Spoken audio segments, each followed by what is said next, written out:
Symbols are like whispers left behind by forgotten hands. They carry the memory of temples now silent, of rivers where prayers once floated, of flames that guided the weary heart through night. In this journey, we drift across ancient lands and sacred altars. We will uncover the secret language of forgotten symbols, those carved into stone, painted on walls, hidden in rituals, and carried in dreams.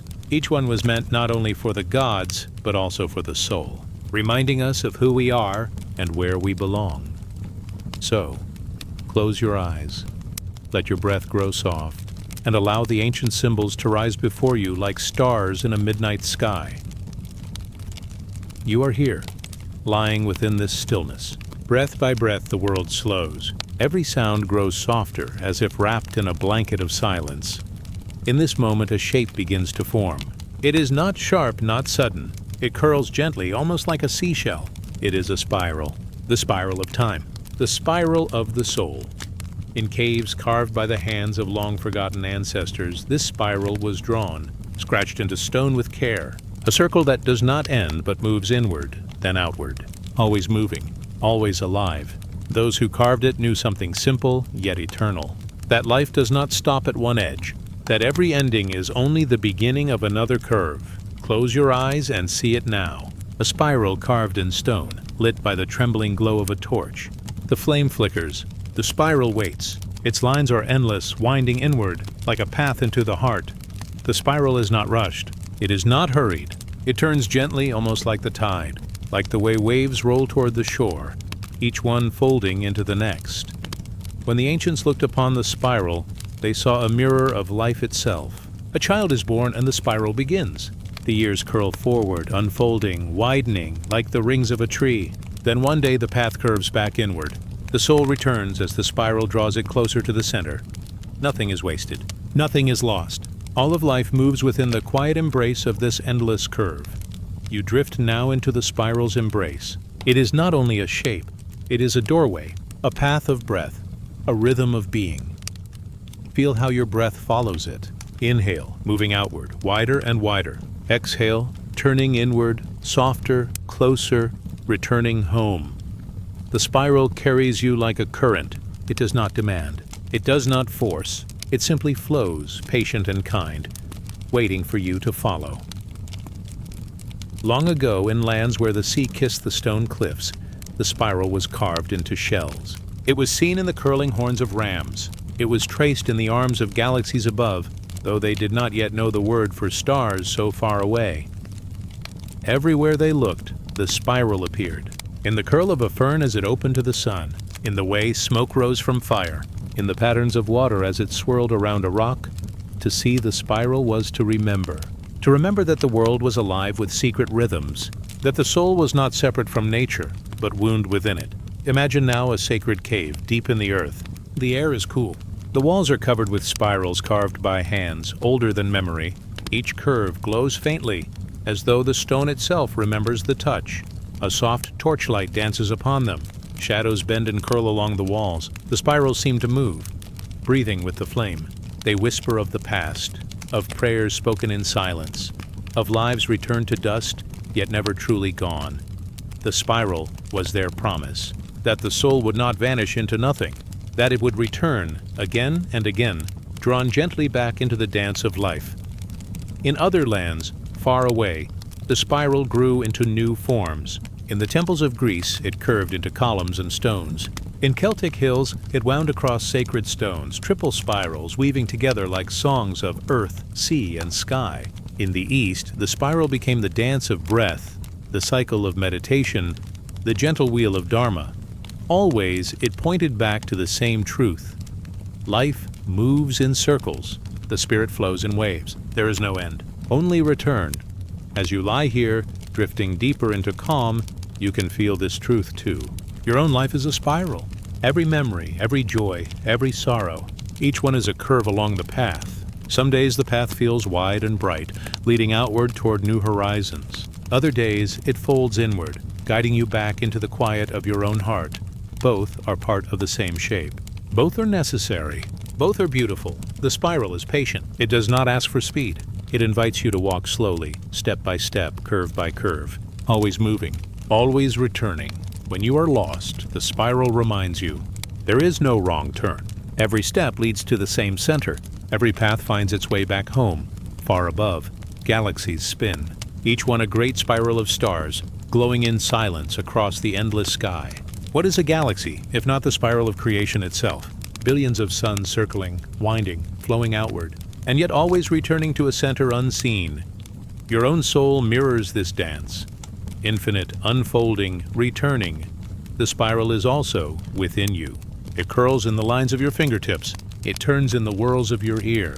It flows in the pattern of your breath, in the pathways of your veins. Even the rhythm of your heartbeat, soft and steady, moves in cycles, in spirals unseen.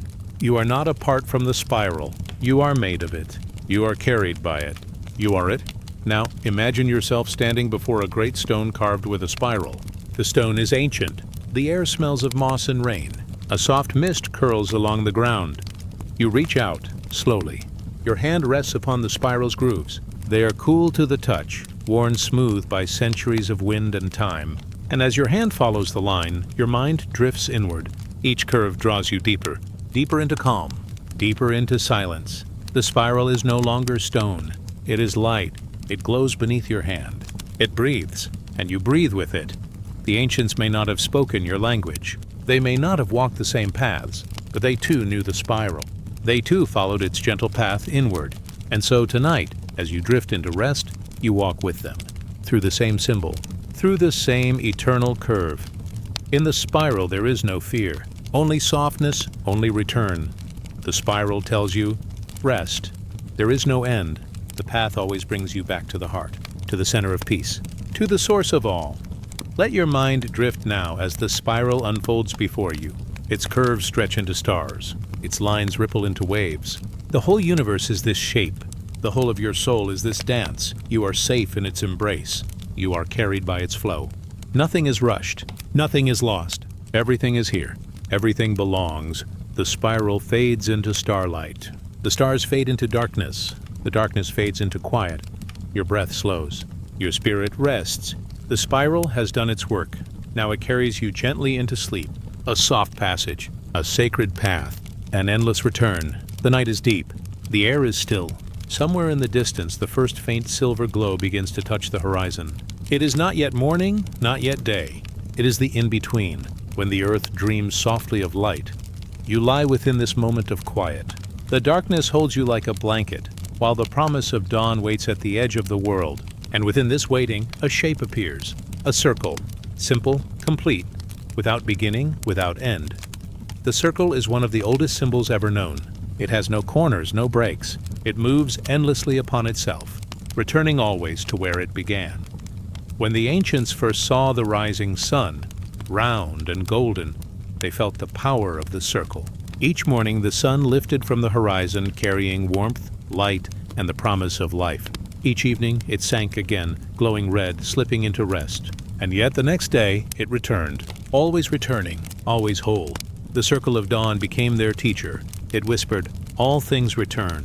The day, the night, the seasons, the lives of all who walked the earth. Each moved in circles. Each was part of the great wheel. Close your eyes and see it now. The horizon is dark, painted in shades of deep blue. A single star fades as the edge of light begins to rise. Slowly the sun appears, first as a pale glow, then as a round, radiant circle climbing into the sky.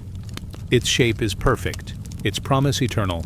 The circle of dawn reminds you that even after the longest night, light returns, always gentle, always certain. In many ancient lands, the circle became a sacred sign. The Egyptians drew the sun disk upon the heads of their gods, a shining crown of eternity. The Celts carved circles into stones, believing them to be portals between this world and the next. In the East, the circle grew into the mandala, a pattern of wholeness, a mirror of the universe itself. Though the languages were different, the meaning was the same. The circle held the infinite. It carried both the rising and the setting, the beginning and the end, all in one soft line. Breathe now, gently. Feel your own life moving like the circle. Inhale, the dawn rises. Exhale, the dusk returns. Each breath completes itself, always returning to the beginning. This is the wheel of being. This is the circle of the soul. Far above, the moon too is a circle, sometimes full, sometimes hidden, but always present. It waxes, it wanes, but it never disappears.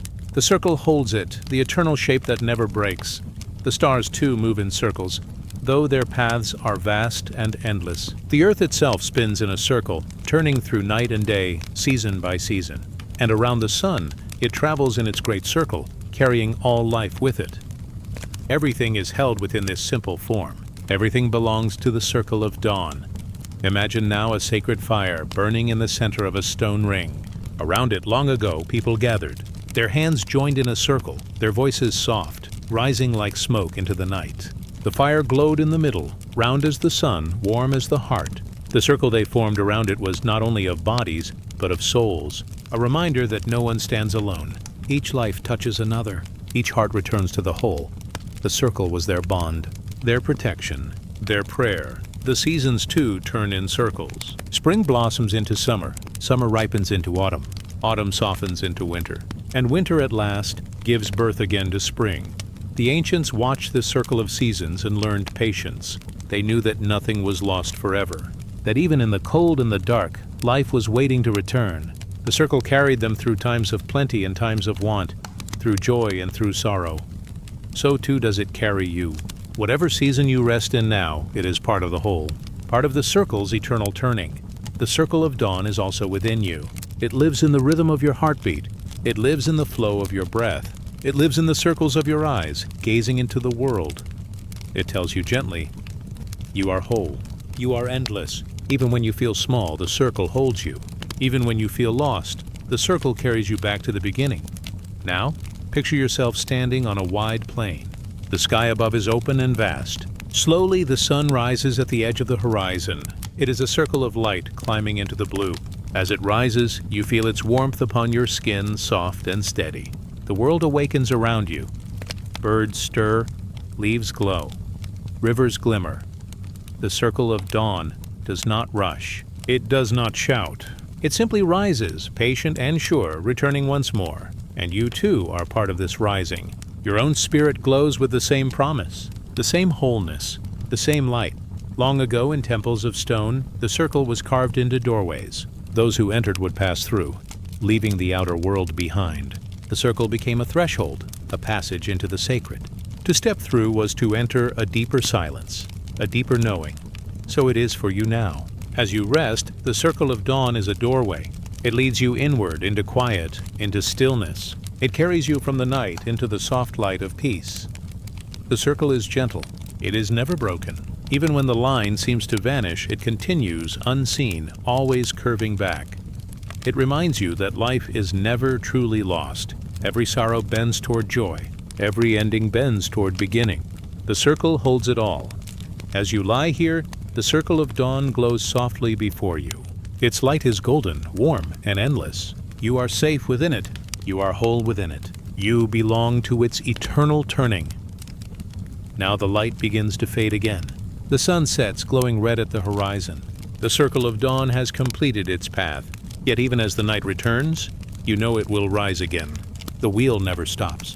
The circle never breaks. Let your breath follow it now. Inhale, the circle rises. Exhale, the circle returns.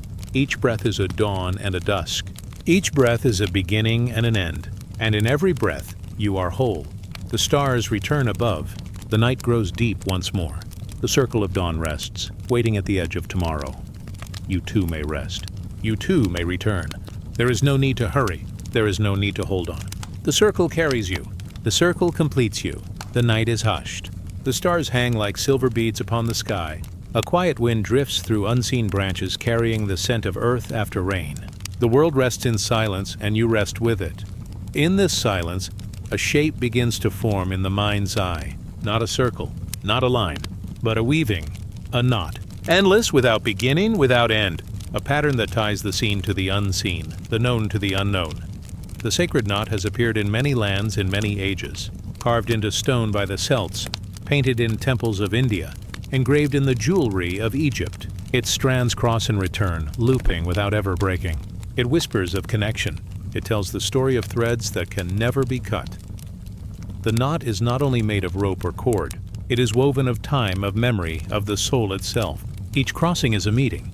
Each loop is a return. Each endless turn is a promise that all things are bound together. Close your eyes now and imagine an old stone standing in the mist. Upon its surface, lines are carved. They curl and fold into one another. They bend, but they do not end. The knot glows faintly in the moonlight like a map of the spirit. It waits quietly, as if it has been waiting for ages, holding the secrets of those who carved it. Touch the stone. Feel the grooves beneath your fingers. The lines are cool, smooth from centuries of rain. They lead you onward, winding through paths that cross and return, never lost, always whole. The knot is alive beneath your hand. It hums with a silence deeper than words. In Celtic lands, the knot was a prayer without speech. It told of earth and sky, of life and death, woven as one. The triple knot, 3 loops joined, spoke of the maiden, the mother, and the elder crone. It spoke of the cycle of all life, ever turning, ever complete.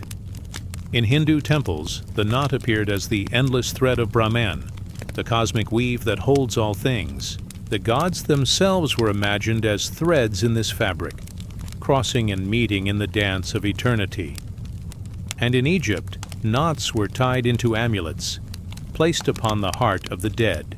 They bound the soul to safety, to remembrance, to the eternal path beyond the desert of time. The knot is always more than a shape. It is a mirror of life itself. Every life is a thread. Each choice, each meeting, each love, each sorrow is a crossing. The thread turns, it bends, but it never truly breaks. It returns over and over to the weave of the whole. You too are part of this weaving. Your thread winds softly among others, touching, crossing, returning. Sometimes you see its pattern glowing clear. Other times it feels hidden, tangled, uncertain. But always it belongs, always it is held in the sacred knot of existence. Breathe gently. Imagine your breath as a thread. With every inhale, it winds outward, stretching into the vastness. With every exhale, it returns, looping back into the heart. Your breath is weaving itself into the great fabric. Softly, endlessly, it ties you to all that is. Long ago, storytellers spoke of a goddess who spun the threads of life upon a golden loom. Each soul was a single strand. Some threads were bright, shining with joy. Others were darker, carrying sorrow. But in the goddess's hands, each had its place. Together, they formed a tapestry, vast and beautiful. The knot is this tapestry made visible. It shows that even when the strands seem apart, they are woven together. Even when a thread bends, it still belongs. Even when the pattern is unseen, it is always there. You walk now through an ancient temple. Its floor is cool stone. Its walls are carved with endless knots, winding upon themselves. The air smells of incense, sweet and warm. A golden lamp flickers, casting soft light over the carvings. The knots shimmer in the glow, their lines alive with motion. They weave and return, fold and bend like rivers flowing in endless loops. You follow their shapes with your eyes, tracing their calm paths. The more you look, the more your spirit softens. You realize the knot is not only upon the wall. It is within you. It is within everything. The sacred knot has another truth. It is a bond, a promise that nothing is separate. The bird in the tree, the stone beneath the river, the stars above the night sky, all are bound by the same invisible weave. Your own life, too, is tied to others, to those who walked before you, to those who walk beside you now, to those who will come long after. The knot carries them all, binding time into a single whole. Feel this bond now. Feel the threads that tie you to the earth beneath your body, to the breath that moves within you, to the stars that burn quietly above. You are not alone. You have never been alone. The knot holds you. The knot remembers you. The knot will never let you go. Some knots were tied in rituals of protection. A sailor tied knots into rope, praying for calm seas. A mother tied knots into a cloth, asking for her child's safe return. A priest tied knots into charms, believing they would hold blessings close to the heart. Every knot was a prayer, wordless yet eternal. Every knot was a hope, bound into form. Every knot was a reminder that life itself is a sacred binding. Now imagine your own life as a thread of soft light. It glows faintly, stretching into the dark. It bends and loops, folding upon itself, crossing with other glowing threads. Together they form a great weave, shining like stars spread across a night sky. The knots hold them together. The pattern is endless, eternal, beautiful. You are part of this light. Your thread glows among them. It may twist, it may turn, but it is never broken. It is forever bound to the whole. As you drift, the image of the knot grows softer. Its lines fade into the dark, but its truth remains. You are connected. You are safe. You are held in the endless weave of the sacred knot.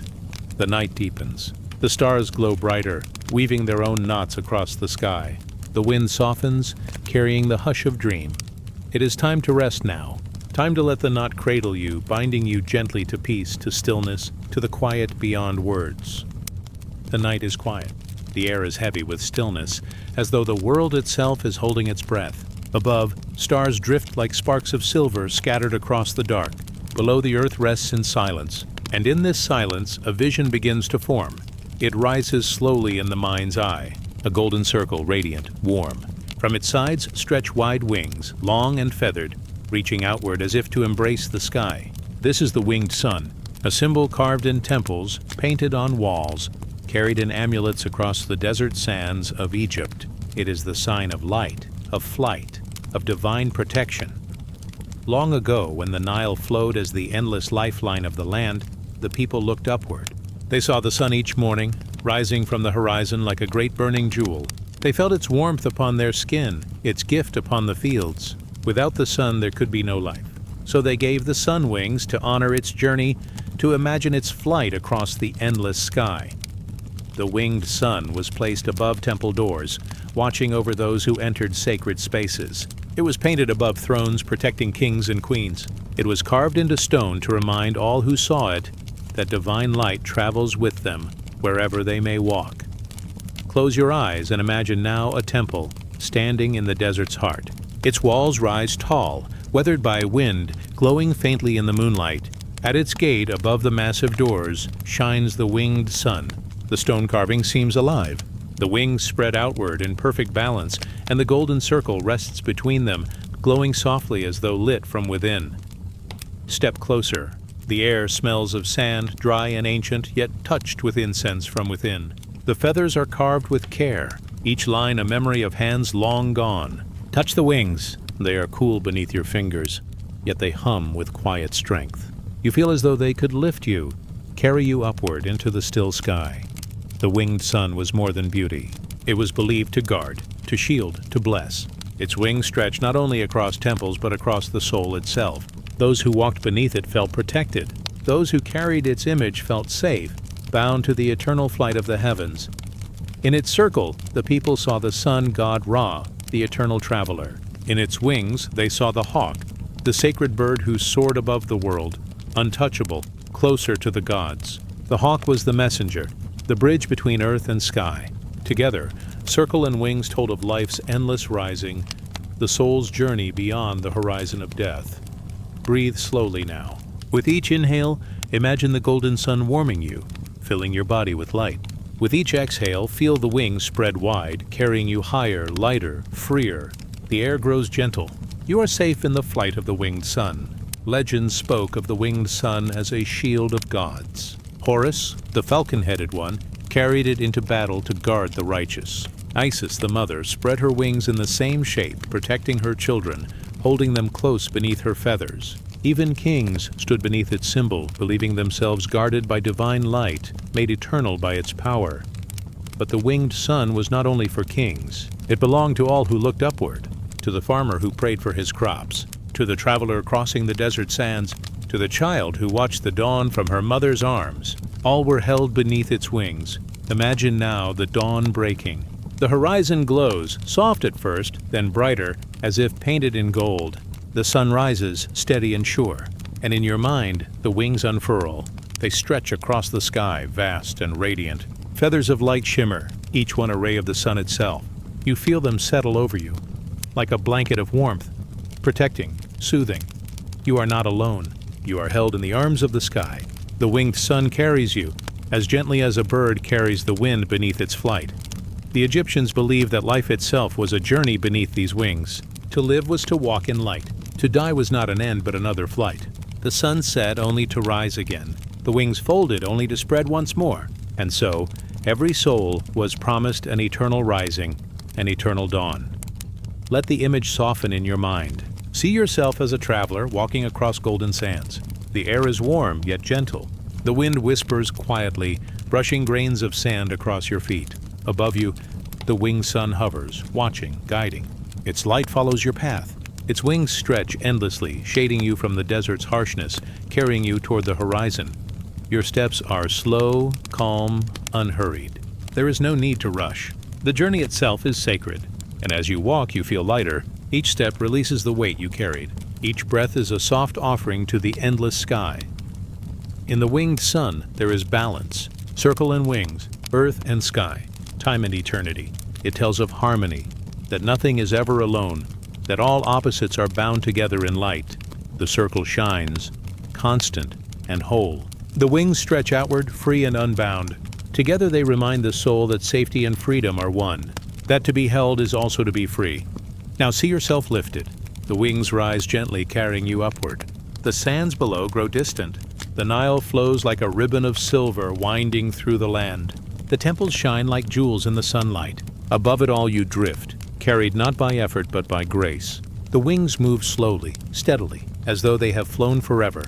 The higher you rise, the quieter the world becomes. Sounds soften into silence. Time slows into stillness. You float, safe in the arms of the winged sun. Breathe again, long and gentle. With each breath, feel yourself glowing brighter like the sun itself. With each breath, feel the wings wrapping softly around you. You are the circle. You are the light. You are the flight that never ends. The Egyptians carved the winged sun not only on temples of stone, but also within the heart. It was a prayer of safety, a promise of renewal, a blessing of light. It whispered, "You are eternal. You are held. You are free." And even now, as the night deepens around you, the same truth is carried on. The sun will set, yet it will rise again. Wings will fold, yet they will open again. The light may dim, but it will never vanish. The stars shimmer faintly above. The air grows cooler, softer. The vision of the winged sun fades, like a gentle flame settling into embers. But its warmth remains. Its wings still shelter you. Its light still rests within you. It is time now to drift deeper into the quiet of night. Time to let the wings cradle you, carrying you into dream. Time to rest in the eternal light, safe, protected, whole. The night is calm. The air is still, as though the world has settled into silence. The stars shimmer above, their light reflected on the surface of a quiet pond. The water does not ripple except for the faintest movement of wind. It is here, in the still waters, that the lotus blooms. Its petals rise from the dark depths below. They unfold slowly as if waking from a long dream. Each petal carries a softness, pale at the edges, glowing faintly in the moonlight. The lotus floats upon the surface, untouched by the mud beneath. It becomes a symbol, a living prayer of purity and awakening. For thousands of years, people have looked to the lotus with reverence. In India, in China, in the quiet temples of Japan, the lotus has spoken to the heart without words. It whispers of hope, of light rising from darkness. It reminds the spirit that beauty is born even from the deepest soil. The lotus is not hurried. It grows with patience. It waits beneath the water until the time is right. Then with grace it rises, lifting its bud above the surface, greeting the light of the sun. In this gentle movement, the soul sees its own reflection. In the sacred stories of the East, the lotus is more than a flower. It is a throne for the gods, a resting place for wisdom. The Buddha is often shown seated upon a lotus, calm, serene, unshaken. This is no accident. The lotus holds the image of awakening, of rising beyond what holds one down. In Hindu tales, too, the lotus blooms in divine hands. Vishnu, the preserver, carries it. Lakshmi, goddess of beauty, stands upon it. And from a lotus, Brahma, the creator, is said to have been born. The flower, though rooted in mud, carries the light of creation itself. Now imagine yourself beside such a pond. The water is cool, reflecting the soft glow of twilight. The air smells faintly sweet, touched with the fragrance of flowers. Candlelight flickers on the shore, set afloat by gentle hands as offerings. Their flames drift across the surface, moving slowly like stars fallen from the sky. You kneel at the edge, gazing at the still waters. A lotus floats before you, its petals open wide. It seems to breathe, to pulse with quiet life. As you watch, you feel your own breath fall into rhythm with its unfolding. Inhale as the petals widen. Exhale as the flower settles. You are in harmony with the lotus. The lotus teaches patience. It does not hurry to bloom. It waits until the waters are calm. It rises only when it is ready, and so it tells the heart to be gentle, to wait, to trust that its time will come. It also teaches purity. Though its roots rest in mud, its petals remain untouched. The water slides away, leaving no stain. So too does the soul, when it remembers its true nature, rise above the weight of the world. The mud is not a prison. It is nourishment. Without the mud, the lotus could not bloom. Without struggle, there can be no awakening. The flower carries no shame for its roots. It turns them into beauty. Breathe slowly. See yourself as a lotus resting in still waters. Your roots are deep, hidden below. They hold you steady, safe, grounded, and from that foundation, you rise. Your stem stretches upward, gently, patiently. At last, your petals unfold, pure and glowing, resting lightly upon the surface. No matter what lies beneath, your bloom is untouched. No matter how dark the soil, your petals are soft, radiant, whole. You float with peace upon the waters. You shine with quiet strength beneath the stars. In many stories, the lotus is linked with the sun.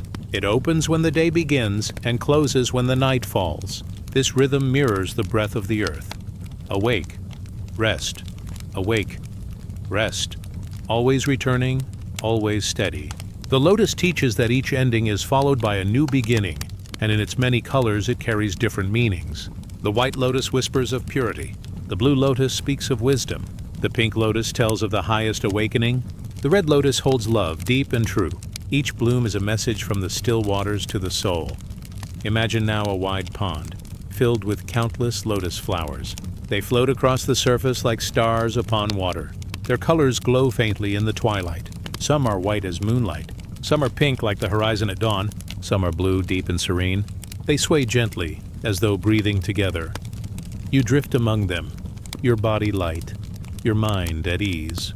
The water holds you, cool and still. The lotus blossoms circle you, as if welcoming you into their quiet family. Their petals brush the surface, creating tiny ripples that expand outward.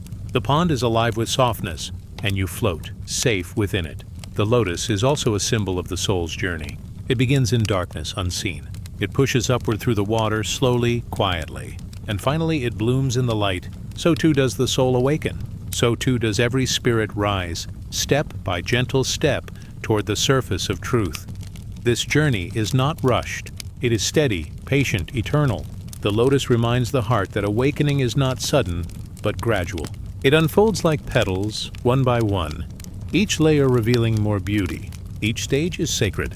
Each moment is enough. Let the stillness deepen. The pond is silent now.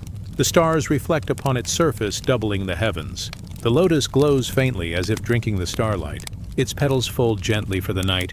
It rests waiting for the dawn, and so too may you rest. The day has passed. The time of action is done. Now comes the time of stillness. Now comes the time of quiet. Like the lotus, you fold into yourself, safe upon the waters, waiting for light to return. The lotus of still waters is a mirror for the soul. It tells of purity. It tells of patience. It tells of the hidden strength that rises from struggle. And it tells of beauty that rests untouched, no matter what lies beneath. Its petals are your breath. Its bloom is your spirit. Its stillness is your rest. The pond grows darker now. The stars shimmer softly. The candles drift farther, their flames smaller in the distance. The water is calm, the air gentle, and the lotus closes for the night, floating quietly in peace. Now rest as the lotus rests. Float upon the still waters, fold into the silence, and drift onward, carried into dream. The night is tender. The air drapes itself in silver. The world lies in a hush, as if listening to the slow breathing of the earth. Above, the moon is rising, her face soft, her glow gentle. She carries with her the wisdom of ages, yet she shines with the innocence of a child. Her light is not harsh, but patient, steady, and kind. You gaze upward, and she meets your eyes. Her circle is not whole tonight, but she is never less than complete. She has changed itself. She is the rhythm of becoming, the quiet flow of time written across the heavens. And in her triple form, she reveals the great cycle of life. The maiden, the mother, the crone. The maiden rises first. Her crescent is slim, like the bow of a young archer, curved with possibility. The night around her is soft with promise. She is the song of beginnings. She is the whisper of dawn before the sun wakes. The ancients saw her as the goddess of youth, of growth, of pure first steps. She walks barefoot upon the dew, carrying dreams like flowers in her hands. The stars above her sparkle brighter, as though eager to follow her path. The maiden is spring. She is the tender blade of grass breaking the soil. She is the fresh wind that stirs the water's surface. Every new thought, every spark of wonder carries her essence. As you drift, you feel her presence, light and playful. She places a soft feather in your palm, a token of flight.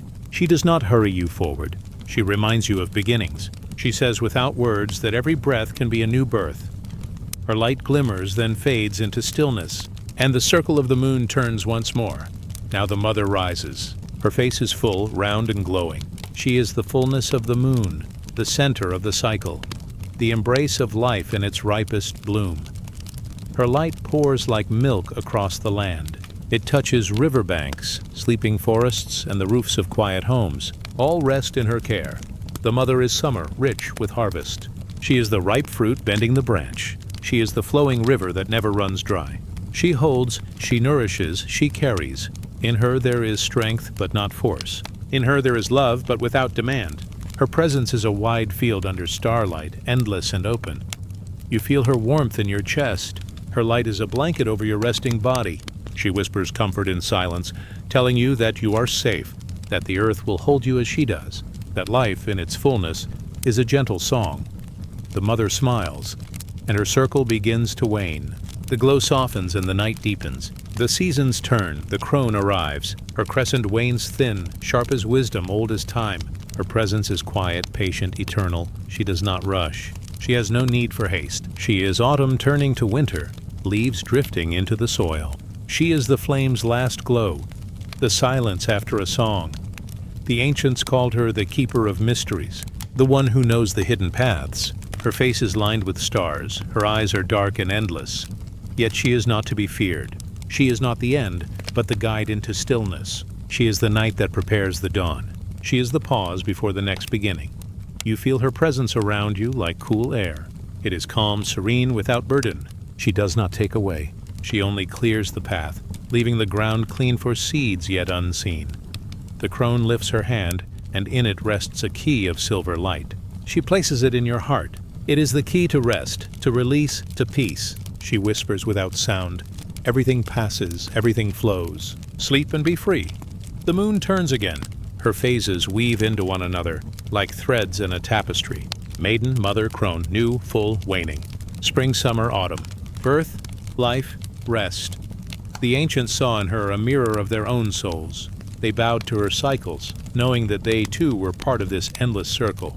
Each night her light fell upon temples, upon fields, upon still waters. Always changing, always returning.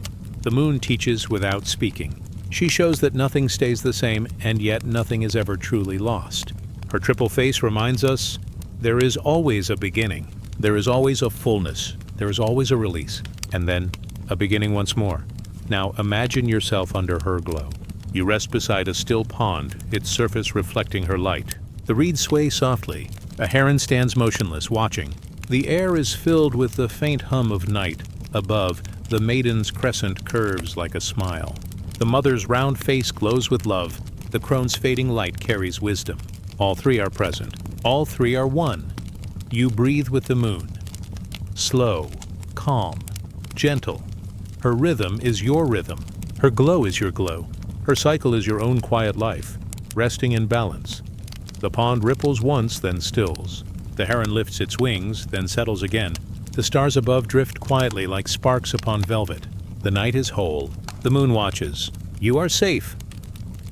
As the hours move, the moon continues her dance. The world below turns. The tides rise and fall, and yet all remains calm. The maiden waits with feathers of hope. The mother smiles with the warmth of care. The crone stands steady with her silver key. 3 faces, 1 moon. 3 phases, 1 cycle. 3 seasons, 1 life. Now let their light wrap you gently. Let it flow into your dreams like water into still wells. No need to hold, no need to strive. The moon carries all. She has always carried all. The night deepens. The stars begin their slow descent. The moon leans lower in the sky, folding her light into the horizon. Her work is done for now, but she will return. She always returns, so rest beneath her blessing. Let your spirit drift across her quiet path. Maiden, mother, crone. Their light is upon you. Now let go, as the stars return to silence. Let us drift onward under her silver wings. And now, rest. The night is soft. A hush lies across the earth, deep as the sands of forgotten deserts. The stars are scattered like silver seeds, endless, quiet, eternal. And in the stillness, an ancient eye begins to open. It does not blink. It does not sleep. It gazes with calm clarity, holding the mysteries of the world within its glow. This is the eye that sees. The sacred symbol of Egypt, drawn on temple walls, carved into amulets, painted on the wooden lids of tombs. The eye of Horus, the all-seeing, ever-watching, a gift of protection, of vision beyond sight, of wisdom beyond words. In the old stories, Horus, the falcon god, carried this eye as his treasure. He flew across the sky with wings wide, his gaze sharp as lightning, his vision stretching across horizons. When darkness sought to take the throne of Egypt, Horus fought, and in the struggle, his eye was wounded. But it was restored by the touch of Thoth, the god of wisdom. Restored, not broken, made whole, yet carrying the memory of pain and healing. And so the eye became more than vision.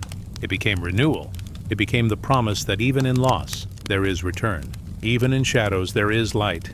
Imagine this eye now, not as a harsh gaze, but as a gentle flame, glowing above the desert sands. It shines softly, steady, and patient. Its curve is like the crescent moon, its lines flowing like the wings of a bird. In the silence of the night, you feel it watching, not with judgment, but with care. The ancients believed this eye was a guardian.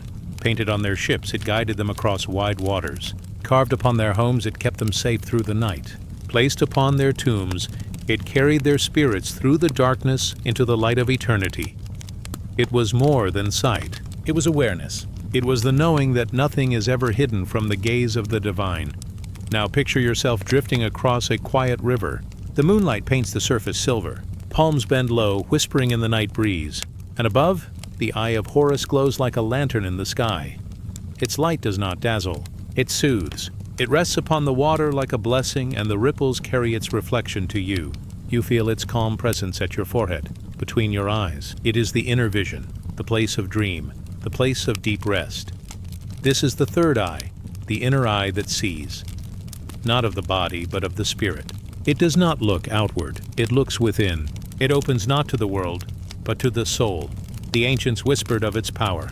Priests closed their eyes in temples, chanting under the stars. They believed the eye opened a path beyond waking sight, a path into the eternal, the endless, the divine. It was said to see not only the world, but the heart of the world. Not only the sands of the desert, but the soul of the desert. Not only the flow of the river, but the spirit that guides its current. To open this eye was to awaken, to see the unseen, to rest in a deeper kind of knowing.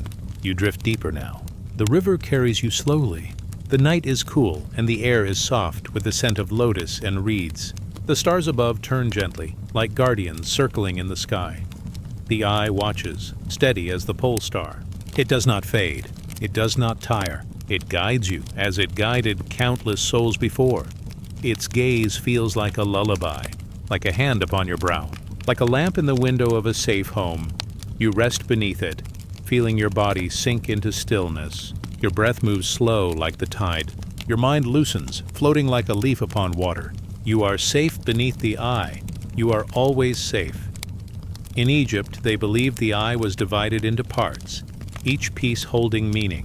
One part for sight, one part for hearing, one for smell, one for taste, one for touch, and one for thought, all senses joined in its circle, all gathered into the wholeness of being.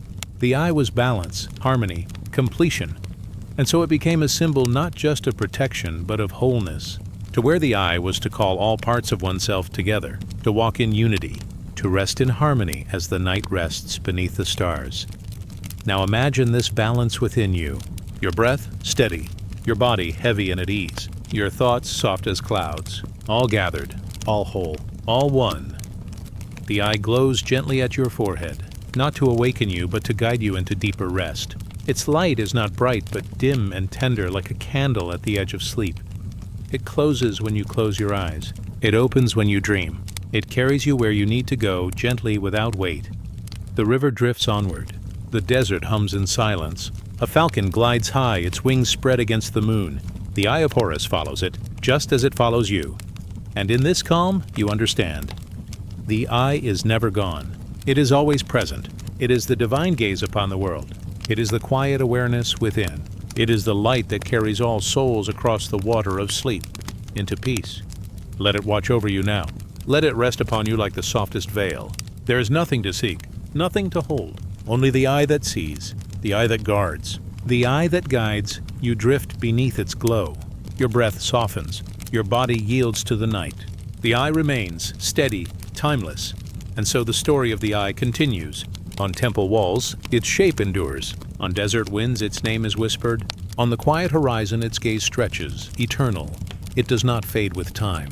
It does not dim with age. It sees, always protects, always guides, so rest beneath its care. Close your eyes and feel its presence within. The eye is with you. The eye is within you. Now let go. Now drift. The river carries you slow and certain. The eye watches, gentle and endless. Let us drift onward. Now rest as the stars return. The night deepens. The stars stretch like a silver net across the heavens.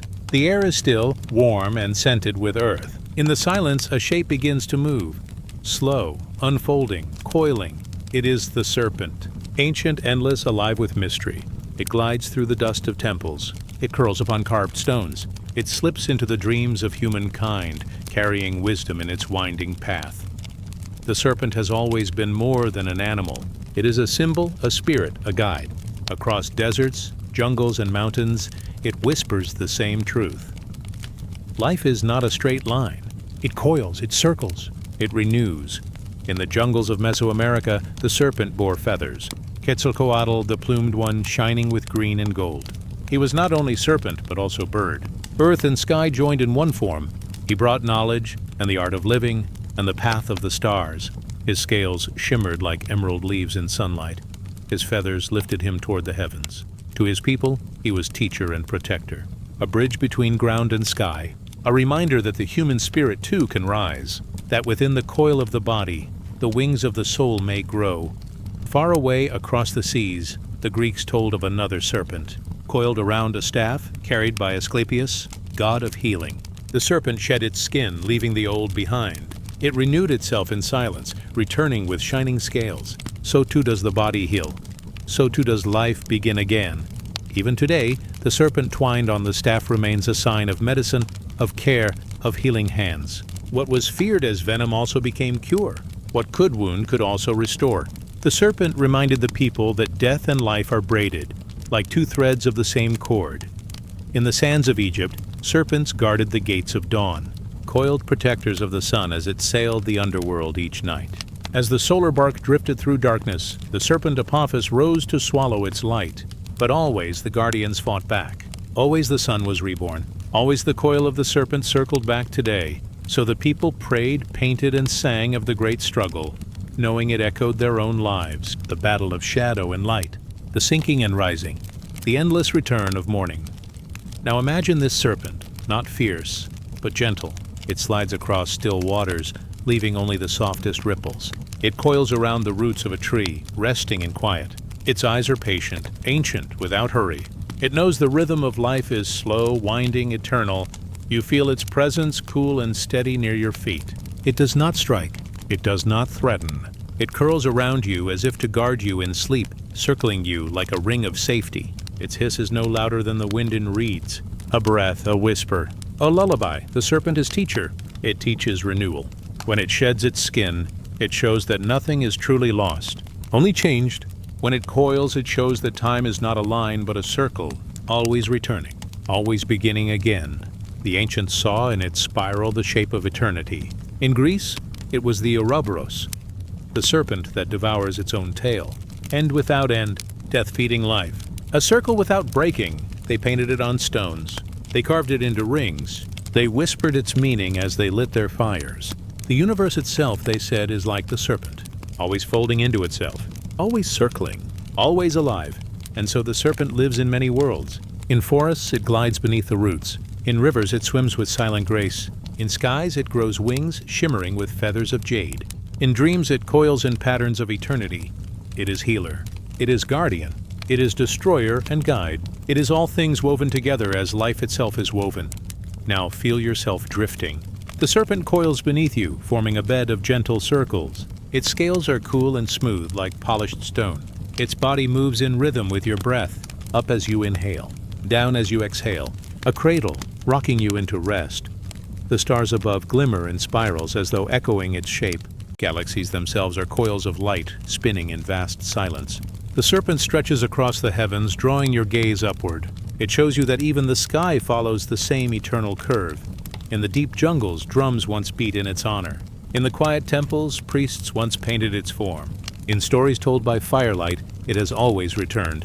The serpent, winding through the heart of human dreams. It does not speak in words. It speaks in circles. It speaks in silence. Its language is the slow return of dawn, the shedding of old skins, the winding path of rivers, the spiral of shells of storms of stars. Everywhere its coil, everywhere its wisdom. Rest now with the serpent. Let its presence encircle you, calm and sure. There is no need to fear its gaze. It does not strike in this dream. It only guards. It only guides. You drift deeper into its coil, deeper into the rhythm of breath and night. Your body grows still, like stone. Your mind softens like water. The serpent winds around you, not to bind but to hold. You are safe in its circle, and as you rest, the serpent shows you its truth. That life is change but not loss. That death is not end but return. That every path, though winding, leads you home. Its eyes close now as yours close. Its breath slows as yours slows. It coils one last time, a ring of eternity around your resting spirit. The night deepens. The stars burn quietly. The serpent sleeps, yet its circle remains, endless, unbroken, always watching, always guiding. Now let us drift onward. Now rest as the stars return. The night is quiet. The air is gentle and still. Above, the stars shine like scattered seeds upon the dark soil of the sky. You rest at the edge of a forest, where the earth hums softly beneath you. The shadows of branches sway, slow and tender, like arms moving in prayer. In the center of this dream stands a single tree, vast, endless. Its trunk rises higher than the eye can follow. Its roots sink deeper than thought itself. It is not just a tree. It is the tree between worlds.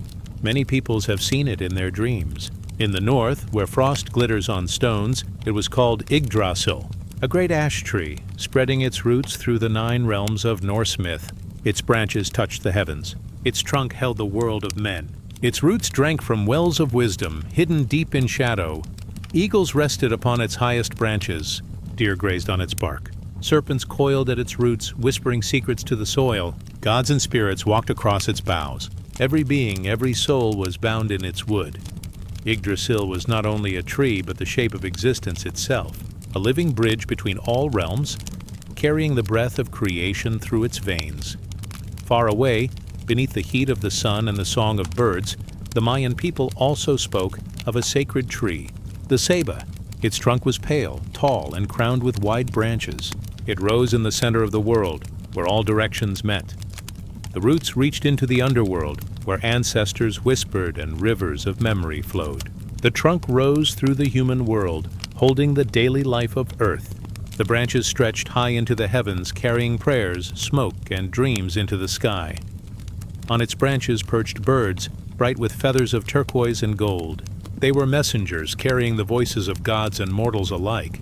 The ceiba was a ladder of spirit, a place where heaven, earth, and the underworld touched. Those who sat beneath it felt a calm, as if the world itself were breathing with them.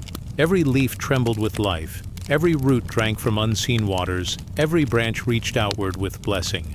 And in the sacred hymns of India, another tree was remembered, the Ashvattha, also called the Bodhi tree, or the tree of life. In ancient texts, it was pictured with roots above, branches below, an upside-down tree, its roots shining in the heavens, its branches stretching into the world of men.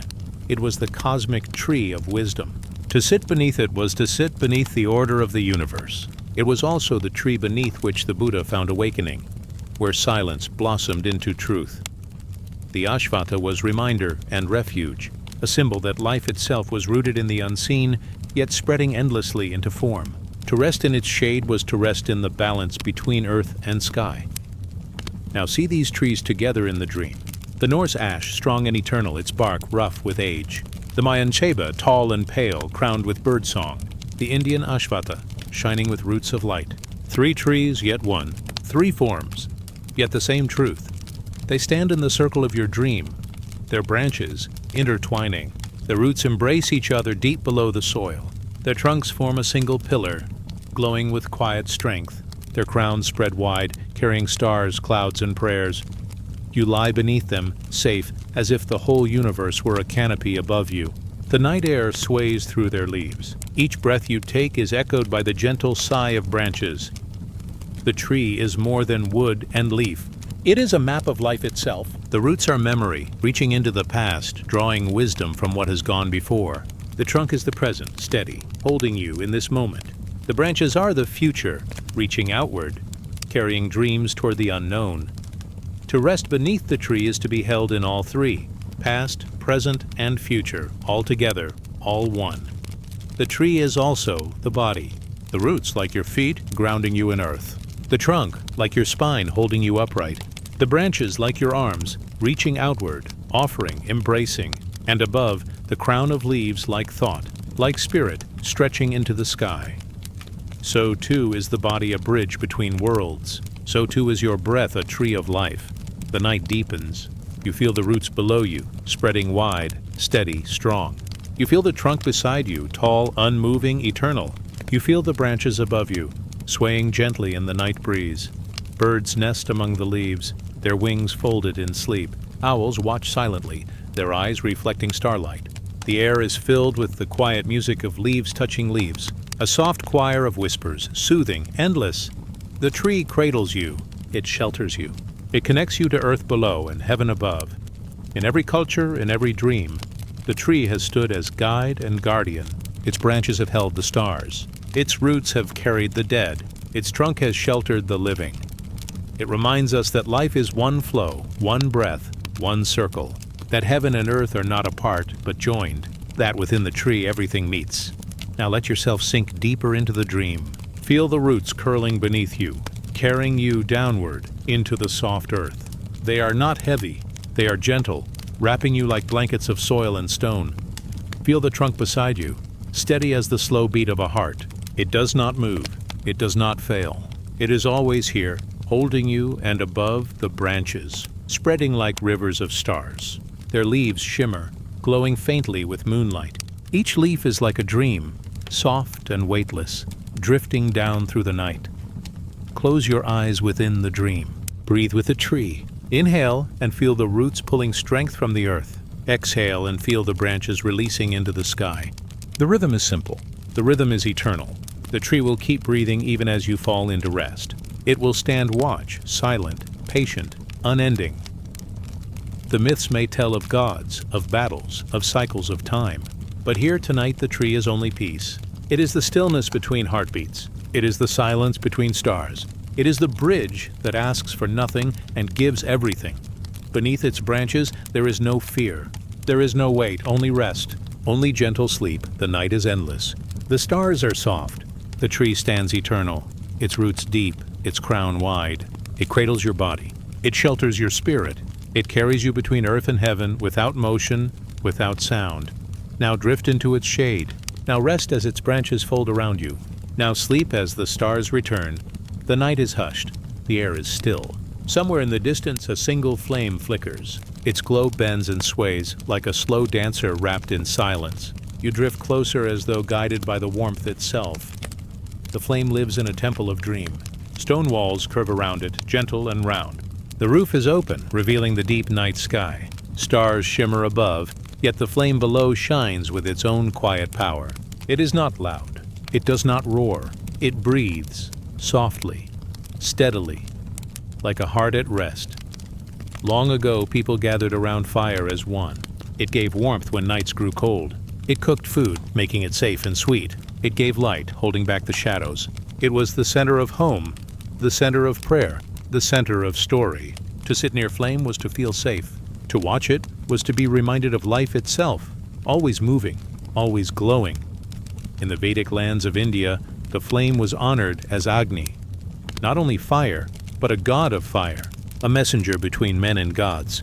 When offerings were placed in the flame, Agni carried their essence upward into the invisible realms. He was the bright tongue of the divine, the bridge of smoke and spark, carrying words without sound.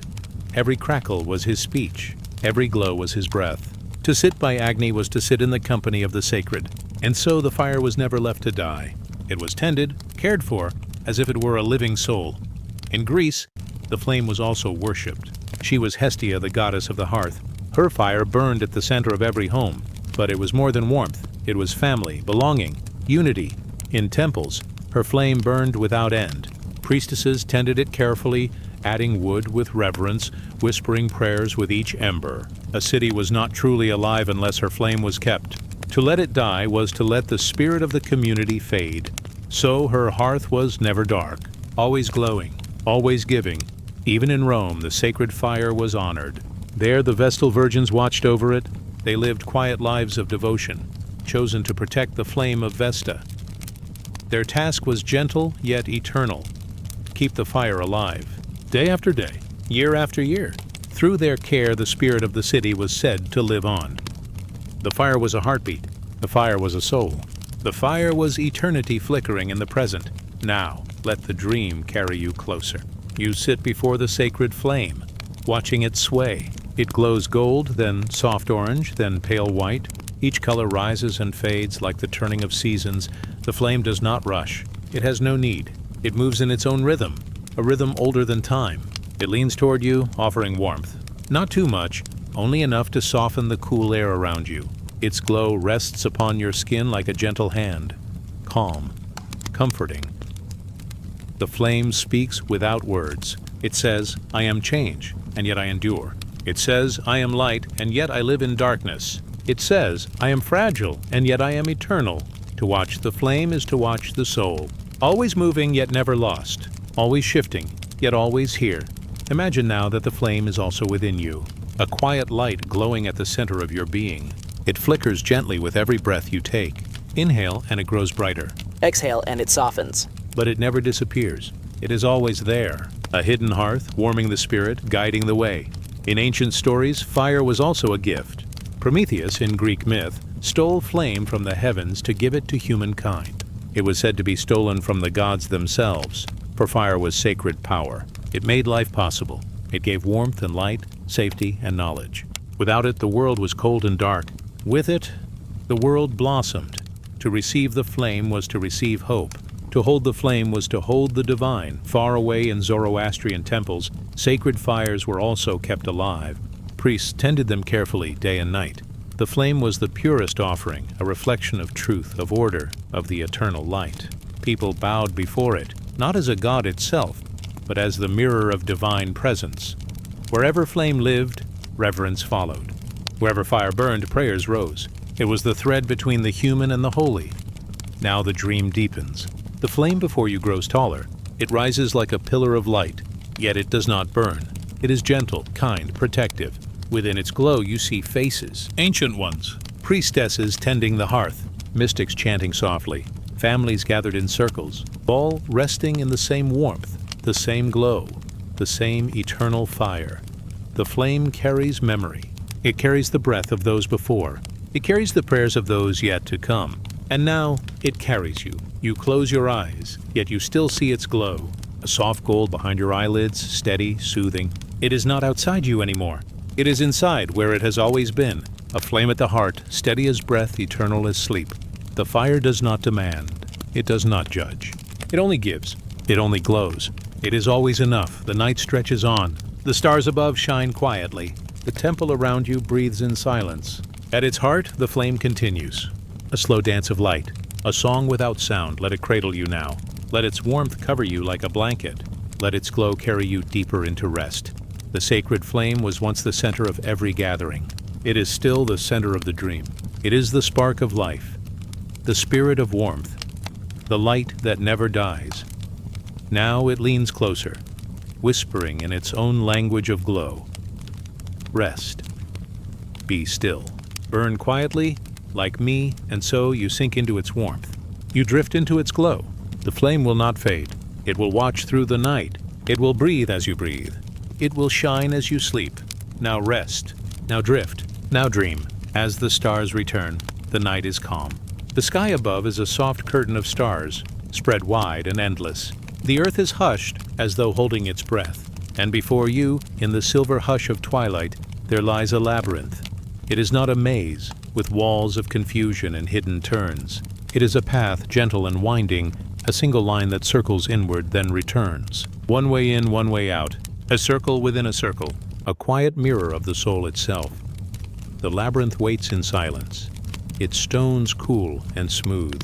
They gleam faintly in the moonlight, as though remembering the countless feet that have walked here before you.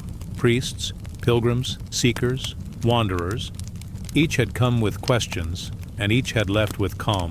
For the labyrinth was never meant to trick the mind. It was meant to soothe it, to teach the heart to surrender. You take a slow step forward. The air around you is soft, carrying the scent of earth and wild herbs. The distant song of nightbirds drifts across the horizon. Somewhere, a small stream whispers over stones, its rhythm steady like a lullaby. You step again, and the labyrinth receives you. Long ago, in temples of stone and gardens of stillness, the labyrinth was seen as sacred. The ancients understood its winding way as a journey of spirit. Each curve was a breath, each turn a lesson, each step a prayer. There was no need to hurry.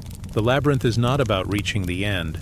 It is about walking slowly, being carried inward toward the quiet flame at the center of the soul. The moon shines gently as you follow the first curve. It bends like a river, smooth and patient. You walk without effort, as though the path itself is guiding you. The air feels lighter now. The worries of the day seem to loosen and fall away, like dry leaves released from a tree. The labyrinth is already working, already softening the heart. The path carries you forward. You notice how it weaves close to the center, then drifts away again. This is the way of life. Near, then far. Lost, then found. It is not a straight line. It is a spiral. Always circling, always returning, always carrying you deeper. In ancient Crete, there was a story of the labyrinth. A tale of kings, of beasts, of heroes. But beyond the myth of struggle, there was also a quieter truth. The labyrinth was never only about danger or escape. It was also a symbol of the inner world, a reminder that one must walk through shadows and light, through fear and calm, to find the heart. You move more slowly now, feeling the earth beneath your feet. Every step is simple. Every step is safe. The labyrinth asks nothing of you except presence. It asks you only to breathe, to walk, to listen. And so you continue, breathing with the rhythm of the path. Some say that each turn of the labyrinth is a shedding. With every curve, something unnecessary falls away. The weight of old thoughts, the tension of forgotten days, the heaviness of unspoken fears. They loosen, like knots undone by gentle hands. They dissolve, like mist under the morning sun. The labyrinth keeps nothing. It only clears space for stillness to bloom. You pause for a moment. The night air is cool against your skin. The stars above seem closer now, as though leaning down to watch. There is no hurry. There never was. The labyrinth will hold you as long as you need. You step again, and the path turns inward once more. You notice how it carries you near the heart, then draws you outward again. It feels like breathing. Inhale, exhale, expand, return. The labyrinth moves as the lungs do, as the tides do, as the stars do in their silent courses. It is all one rhythm, all one song. Far back in time, in deserts where fires glowed at night, people drew labyrinths on the earth with simple lines. They would walk them under the moon, singing soft songs, their voices rising and falling with each step. To them, the labyrinth was prayer in motion, not spoken but walked, not argued but felt. It was the body itself becoming a part of the sacred dance. You feel that now as you turn once more. The path is simple, yet each step feels alive, as though the earth itself is breathing with you. The silence is deep, but not empty. It is full of presence, full of listening, full of unseen guardians who walk beside you. The labyrinth is not walked alone. Even when the night seems still, you are always accompanied. The center is closer now. You can feel it like a soft glow drawing you inward. It is not a destination, not a treasure hidden behind walls.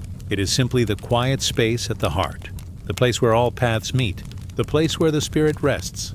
At last you reach it. The center of the labyrinth. It is a circle, simple and wide, open to the sky. Here the stones feel warmer, as though holding the memory of the sun. Here the air feels deeper, as though layered with prayers from centuries past. This is the still point, the silent flame. This is the heart. You stand within it, and for a moment, time itself seems to soften. There is no before, no after. There is only now, only breath, only peace. This is the gift of the labyrinth. It does not answer questions with words. It does not solve mysteries with thought. It simply clears space for silence to speak. And in that silence, the soul hears what it already knew, that it is whole, that it is eternal, that it is safe. You rest in the center. The stars above keep their gentle watch. The earth below holds you, steady and kind. The air around you is cool and still, like the breath of the night itself. All is calm here, all is well, but the labyrinth is not only for entering, it is also for returning. The path leads back outward, step by step, turn by turn, not as a loss, but as a sharing. The stillness you found within now moves outward with you, carried like a flame into the world beyond. You begin the return walk. Each step outward feels lighter, each breath deeper. The labyrinth does not close behind you. It remains eternal, waiting, open to all who seek it, but you carry its heart within you now. The silence, the peace, the gentle surrender. Soon, you near the edge again. The labyrinth opens into the quiet night. The stars are still above, soft and eternal. The stream still whispers nearby. The earth still holds its patient silence, yet something within you has changed. Something has softened, something has eased. You step out of the labyrinth. The path is complete. The journey is whole, and the soul, like the labyrinth itself, knows its way. Now rest as the night deepens. Now rest as the stars return to their watch. Now rest as the labyrinth of the soul continues its gentle song within you. Let us drift onward, quietly, peacefully. Let us drift as though walking still, step by step, turn by turn into the infinite calm. The night is wide and calm. The air rests in stillness like a lake without ripples. Above, the stars are scattered across the sky, glowing like gentle candles placed in the heavens. The moon is soft, pale, and kind, watching the earth with quiet devotion. And in this silence, you notice a presence, a sound so faint it is almost beyond hearing, the whisper of wings. Out of the dusk, a dove glides. Its feathers shimmer in the silver light. Its body moves without strain, each wing beat a rhythm of grace. The dove carries no urgency, no fear. It is only peace, drifting upon the breath of the night. The ancients spoke of this bird in many ways. To some it was a messenger, descending from the heavens to bring comfort. To others it was the soul itself, rising upward like a white flame, gentle and eternal. In many temples, in many stories, the dove came as a sign of peace. Not peace born of victory, nor peace born of silence after battle, but a deeper peace, the peace that is always here, the peace that belongs to the heart.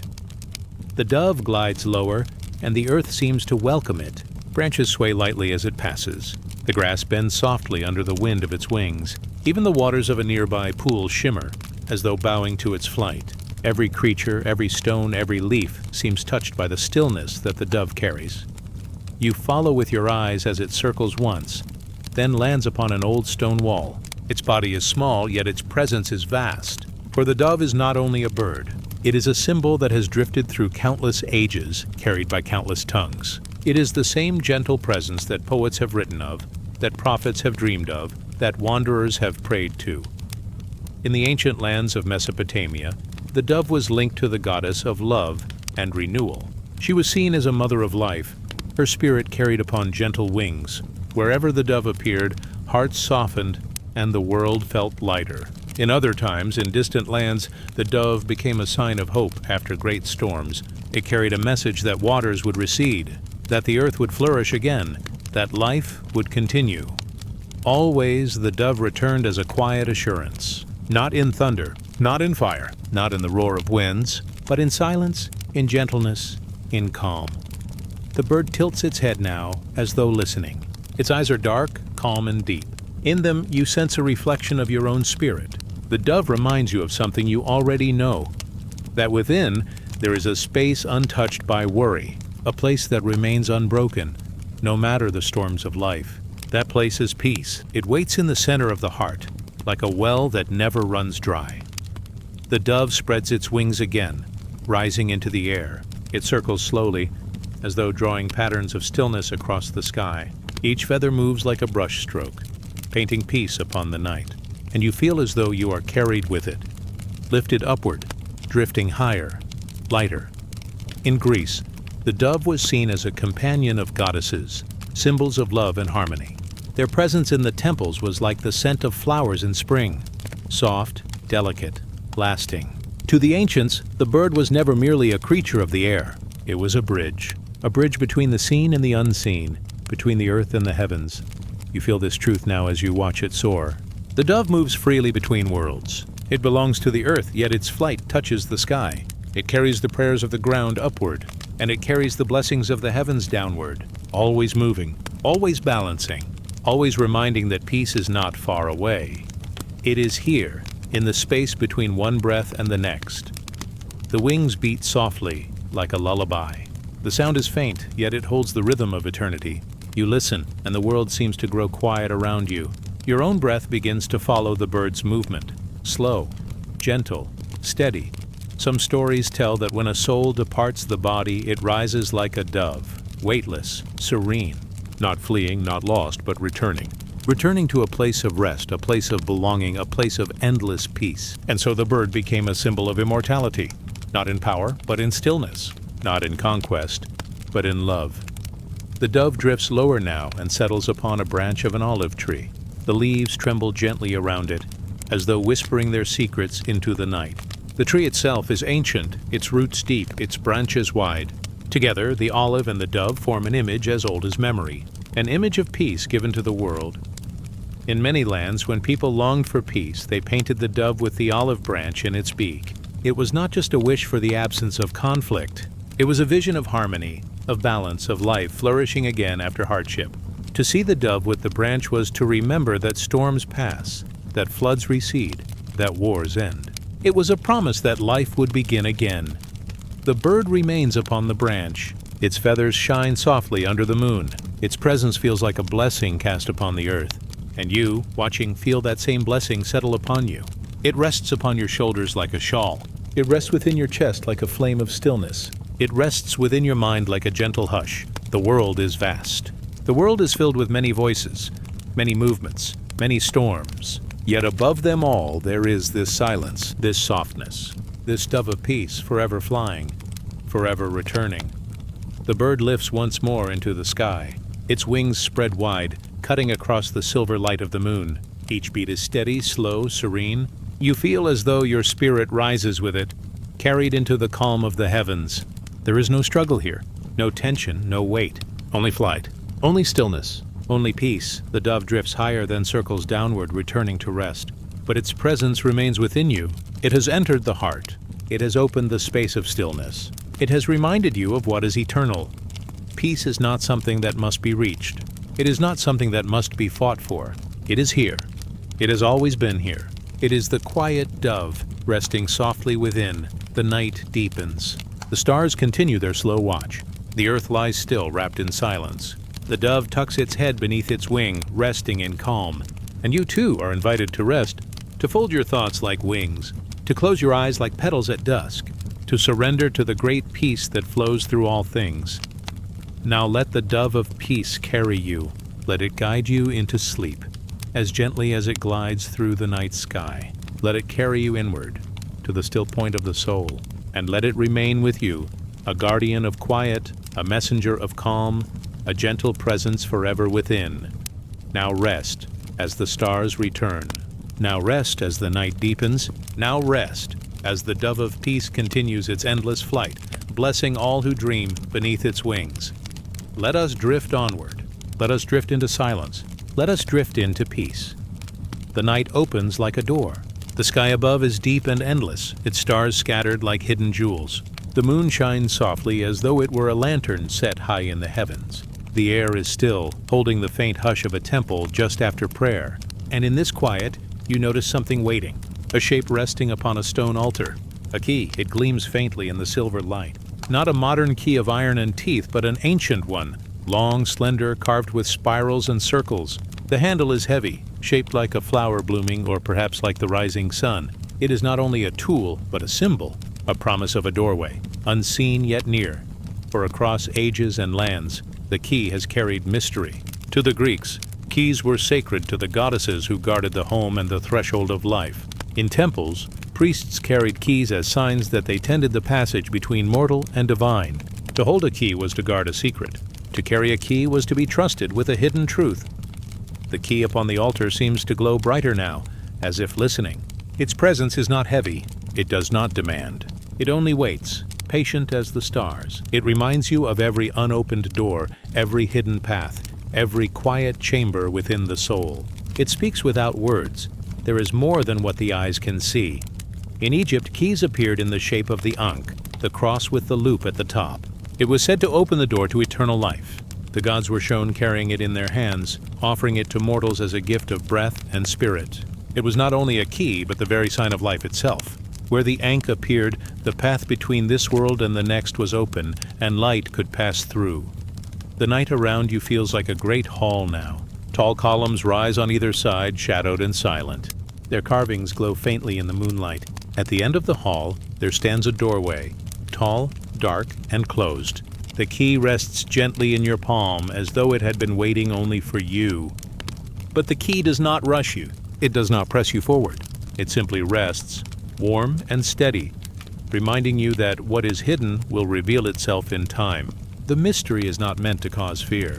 The mystery is meant to call forth wonder. In old Roman temples, the goddess Janus guarded the gates. He was the god of beginnings and endings, of entrances and exits. He held the keys of passage, for no threshold could be crossed without him. His doors were opened in times of war and closed in times of peace. The keys he bore were not only for doors of stone, but for the doors of time itself, the passage from past to present, from present to future. You feel this now as you walk slowly toward the great doorway. The key in your hand grows warmer. It seems to hum, faintly, like a string drawn in a gentle breeze. Every step you take is unhurried, like the soft rhythm of breath. You are not seeking to break through the door. You are simply walking toward it, in trust, in quietness. The key has always been such a symbol. It opens, but it also guards. It reveals, but it also protects. Its presence teaches patience, for no key works before its time, and no lock yields before it is ready. The mysteries of the soul are like this, hidden, waiting, but never lost. They appear when the spirit is calm enough to listen. You reach the doorway. Its surface is carved with patterns of stars, rivers, and vines. It does not feel like an obstacle. It feels like an invitation. You place the key against it, and the carvings seem to glow softly, as if waking from a long sleep. But the door does not swing wide. It opens slowly, as though in reverence.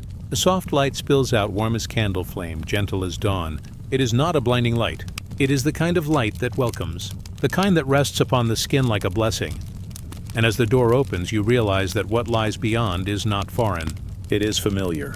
It is the inner chamber of the soul, where silence lives, where peace dwells, where the eternal flame burns softly. The key has not brought you to another world. It has simply reminded you of the world within. In Celtic lands, the key was often given as a charm, a symbol of trust and safe passage. It was said to guard the hearth, the family, the heart itself. A key on a chain was a promise that one was welcome, that one had belonging. And so the key became not only a tool of opening, but a sign of home. The chamber glows softly now. Inside there are no walls of stone, no heavy doors, only stillness, only calm. It feels as though the key has dissolved into light, leaving only its gift behind. A reminder that the deepest mysteries are not solved by force, but opened by patience, by trust, by quiet surrender. The key has shown itself across many ages. Bronze keys carved with spirals, golden keys resting in temples, simple wooden keys hanging in humble homes. Yet each has carried the same meaning. To hold the key is to be trusted with what is sacred. To walk with the key is to remember that doors open in their time, and that within each of us lies a doorway, waiting to be entered with care. You stand in the quiet chamber. The light rests upon you like a soft shawl. The air feels warm, safe, eternal. And the key's presence lingers, not as a weight, but as a gentle whisper in the heart. It reminds you there is always a way. There is always a door, and there is always a key. Sometimes the key is love. Sometimes it is silence. Sometimes it is simply the passage of time. But the door will open. The light will come. Now the doorway begins to close again, not with force, but with kindness, like the closing of eyelids in sleep. The chamber does not vanish. It remains within, always there, always waiting. The key rests again upon the stone altar, quiet, eternal. The night grows deeper. The stars shine on, patient and endless. The moon drifts lower, silver and soft. And you feel yourself drifting too, into stillness, into calm, into rest. The key has done its work. It has opened the way not to somewhere far, but to somewhere near, always present, always gentle. The mystery has spoken not in thunder, but in silence, not in riddles, but in light, not in distance, but in closeness. Now close the door of thought. Now rest in the chamber of the heart. Now let the key of mysteries guard your sleep until the morning light. Let us drift onward. Let us drift into silence. Let us drift into peace. Night falls gently, as if the sky itself lowers a curtain woven of velvet and silver. The world grows quiet. The winds soften into whispers. A few lamps flicker in the distance, their glow barely touching the edges of shadow. Above all, the heavens open. There, at the center of the dark canopy, shines the ancient star. 8 rays of light stretching outward, clear and calm, like a flower of eternity.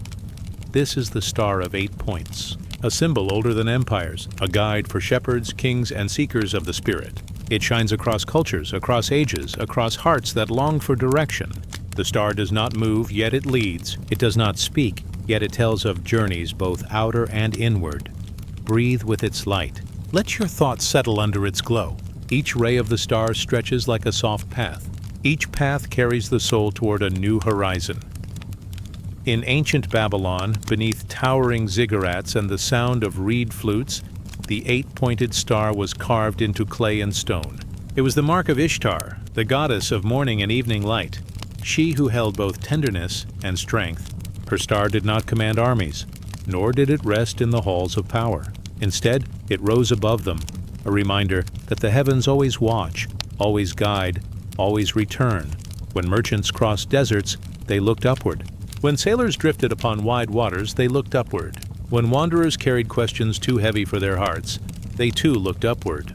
The star remained, shining with patience, reminding them of the road ahead and of the stillness within.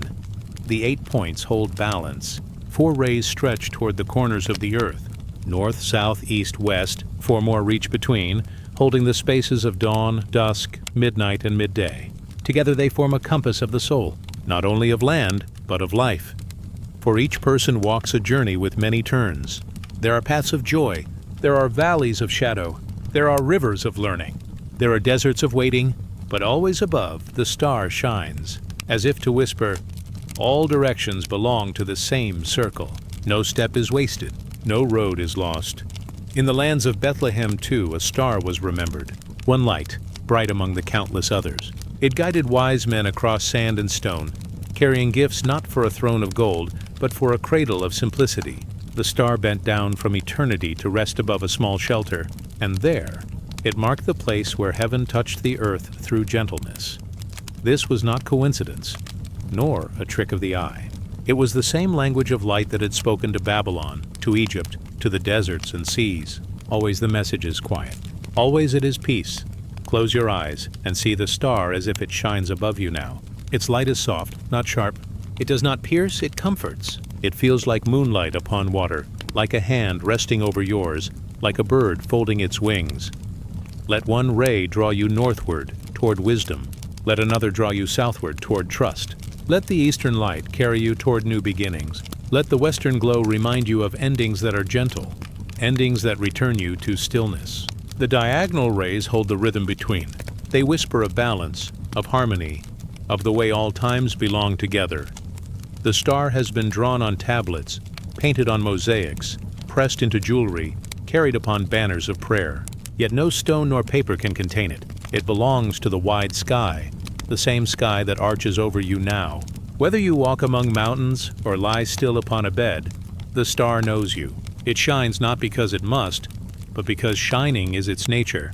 It asks nothing. It demands nothing. It simply is. And in its being it gives. The 8-pointed star is not only light above, It is light within. for inside each heart rests a compass too. At times the needle shakes uncertain. At times the road seems hidden. But if you grow still, if you let silence spread like calm water, you may feel it turn again toward center. And the center is always peace. The star outside mirrors the star inside. Both shine with the same quiet flame. Both remind the seeker that guidance is never far. It is written into the very breath, into the pause between thoughts, into the steady rhythm of the soul. Legends say the star appears at thresholds, at the birth of a child, at the crossing of a river, At the moment of choice. at the silent hour of prayer. It does not force a way, but it glows, so the path becomes visible, even if only for one step, even if only for one night, for no one needs the whole map, only the next step, and in that step, the star walks beside you. Imagine now, drifting under the canopy of night, the star above, the earth below. You feel yourself walking along a path of sand. Your footprints leave no weight. The air is cool and the silence is deep. The star watches gently, guiding each turn of the way. You pause, looking up. The rays spread wide, endless. They meet the horizon. They touch the mountains. They fall into rivers and rise again from oceans. And for a moment, you feel they are not rays of light, but threads. Threads weaving together sky and earth, body and soul, time and eternity. In the ancient temples of Sumer, priests would light fires upon altars while the star glowed above. The flames flickered, reaching upward as if trying to join the eternal light. People gathered with quiet hearts. They did not speak loudly, for the star taught silence. They bowed, not out of fear, but out of awe for the mystery that such light could shine in darkness. Even now, across centuries, that same silence holds. The star is unchanged, and your spirit too feels that timeless calm. The number 8 itself carries mystery. It is the loop of infinity turned upright. It is the circle doubled, one resting upon another. It is earth joined with heaven, the mortal hand touching the eternal hand. It is the balance of what was, what is, and what will be. To gaze upon the 8-pointed star is to gaze upon the whole, not as a burden, but as a gentle promise, that all things return, that nothing is ever truly lost. The star of 8 points has been called by many names: Morning Star, Venus Light, Star of Ishtar, Star of Bethlehem, Star of the Soul, but beyond all names, it is the same. Light upon light, guidance upon guidance, a presence that waits patiently, above and within. Names change, empires rise and fall, but the star remains. It is not bound by kingdoms nor by time. It is bound only to the gentle truth of illumination. Now, as the night deepens, let the star's glow become your own rest. Let it settle into your breath. Each inhale, soft light enters. Each exhale, soft peace spreads. The 8 rays surround you, holding you in safety. No shadow can disturb, for light is present. No fear can stay, for calm is stronger. The world grows quiet again, the winds slow to a hush. The earth itself seems to rest, and you too drift into that same rest. The star of 8 points does not vanish when eyes close. It shines within the dream, carrying you softly into fields of peace. It is a gentle lantern on the path of sleep. It guides without effort. It loves without asking. It remains, even when thought dissolves, even when words grow faint. Now let us drift onward. Let the star return to its place above, where it has always been. Let your soul rest in the light that needs no flame, no sound, no end. The night is long, but the star is patient. Now sleep as the star of 8 points keeps watch until the dawn quietly returns. The night is hushed. A soft breeze moves like a sigh through unseen trees. A silver moon hangs low, casting a quiet glow upon the earth. The air feels still, as though it holds its breath in reverence. In the dim light, you see before you a vessel, a bowl, a cup, a chalice, simple in shape, yet radiant with meaning. Its surface glimmers faintly, as though it remembers every hand that has ever lifted it, every prayer that has ever been poured inside. This is the vessel of offerings. It waits patiently, not for wealth, not for jewels, but for the gentle gifts of the heart. Water drawn from rivers, milk warmed from the flock, wine pressed from vines, small tokens of gratitude carried with quiet devotion. The vessel holds, and in its holding, it blesses. It is not only clay, nor metal, nor stone. It is a symbol, a womb of giving and receiving. It teaches that what is placed within becomes more than itself. Water becomes cleansing, milk becomes nurturing, wine becomes sacred joy. Long ago, in the temples of Sumer, people placed vessels before their gods, filled with grain, with oil, with honey. The offering was never about the weight of what was given. It was about the act of pouring, the hand lowering, the heart releasing, the soul surrendering. The vessel received, and in receiving, it returned. For the gods, they believed, would give back in harvest, in rain, in peace. Thus the circle was made complete, and in Egypt, golden chalices gleamed under the torchlight of sanctuaries. Priests poured wine as if pouring the blood of the vine back to the earth. They lifted the cups with both hands, never in haste, always in stillness, always in awe, for to offer was not to lose, it was to join, to place one's portion into the endless stream of life. The vessel is not only found in temples of stone, it is also in the home. A clay bowl filled with milk, placed at the threshold to honor unseen spirits. A simple cup of water set near the bed of a loved one, to ease their thirst in the night. A jar of grain, opened and shared among neighbors. The vessel carries not only ritual, but kindness. Not only prayer, but care. In every act of offering, something changes. The giver feels lighter. The receiver feels nourished. The world feels balanced, as if a small harmony has been restored. This is the quiet power of the vessel. It holds and it shares. It receives and it gives back. Close your eyes now and imagine such a vessel resting before you. It is simple, round, open, waiting. Its rim glows softly in the candlelight. You lean close and you see that it is not empty. It is filled with clear water, still as glass. When you gaze into it, you see not only your reflection. You see stars. You see rivers. You see the endless sky. For the vessel, even when small, holds the whole world inside. The water begins to ripple, not from wind, but from breath. As you breathe, the surface trembles with your life, and you realize the vessel does not hold objects alone. It holds the invisible too. Breath, whispers, prayers that move with no sound. In Greek temples, libations were poured into vessels before being offered to the earth. Wine flowed, slow and steady until the soil drank it. It was not wasted, it was shared. The earth received, and in time she returned with fruit. This was a dialogue without words. The vessel was the voice, a voice of humility, a voice of thankfulness, and in Hebrew Psalms, the cup became a symbol of blessing. My cup overflows, sang the poet, not of excess but of grace. The vessel was never dry, it was always filled anew. For the source was endless, and the cup, though small, could never exhaust it. The vessel teaches patience.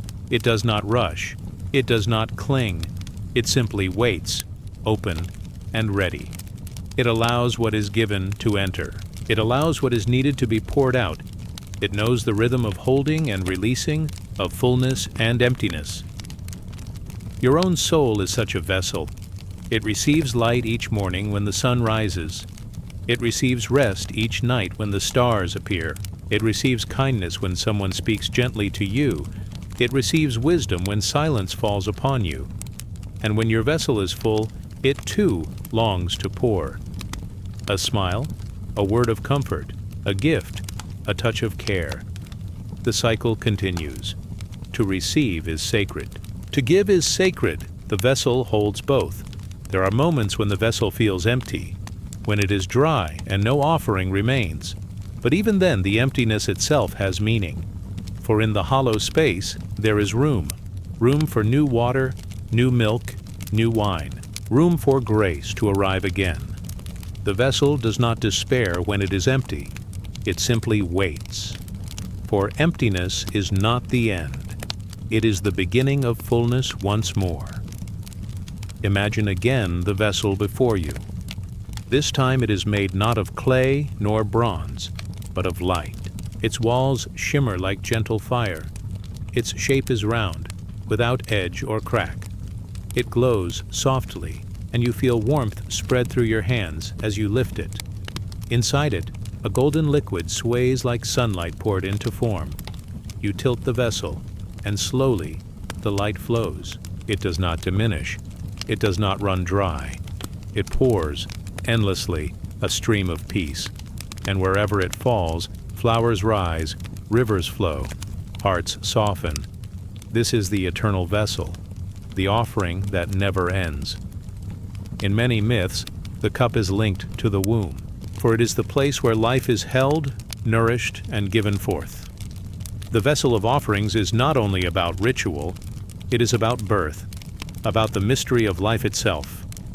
To hold within, to nourish, to release when the time comes. This is the cycle of all existence. The vessel teaches it in silence, and in Christian stories the chalice became a symbol of covenant. Wine lifted in remembrance, blood and blessing mingled. A vessel not of gold alone, but of sacrifice and love. Not power, but surrender.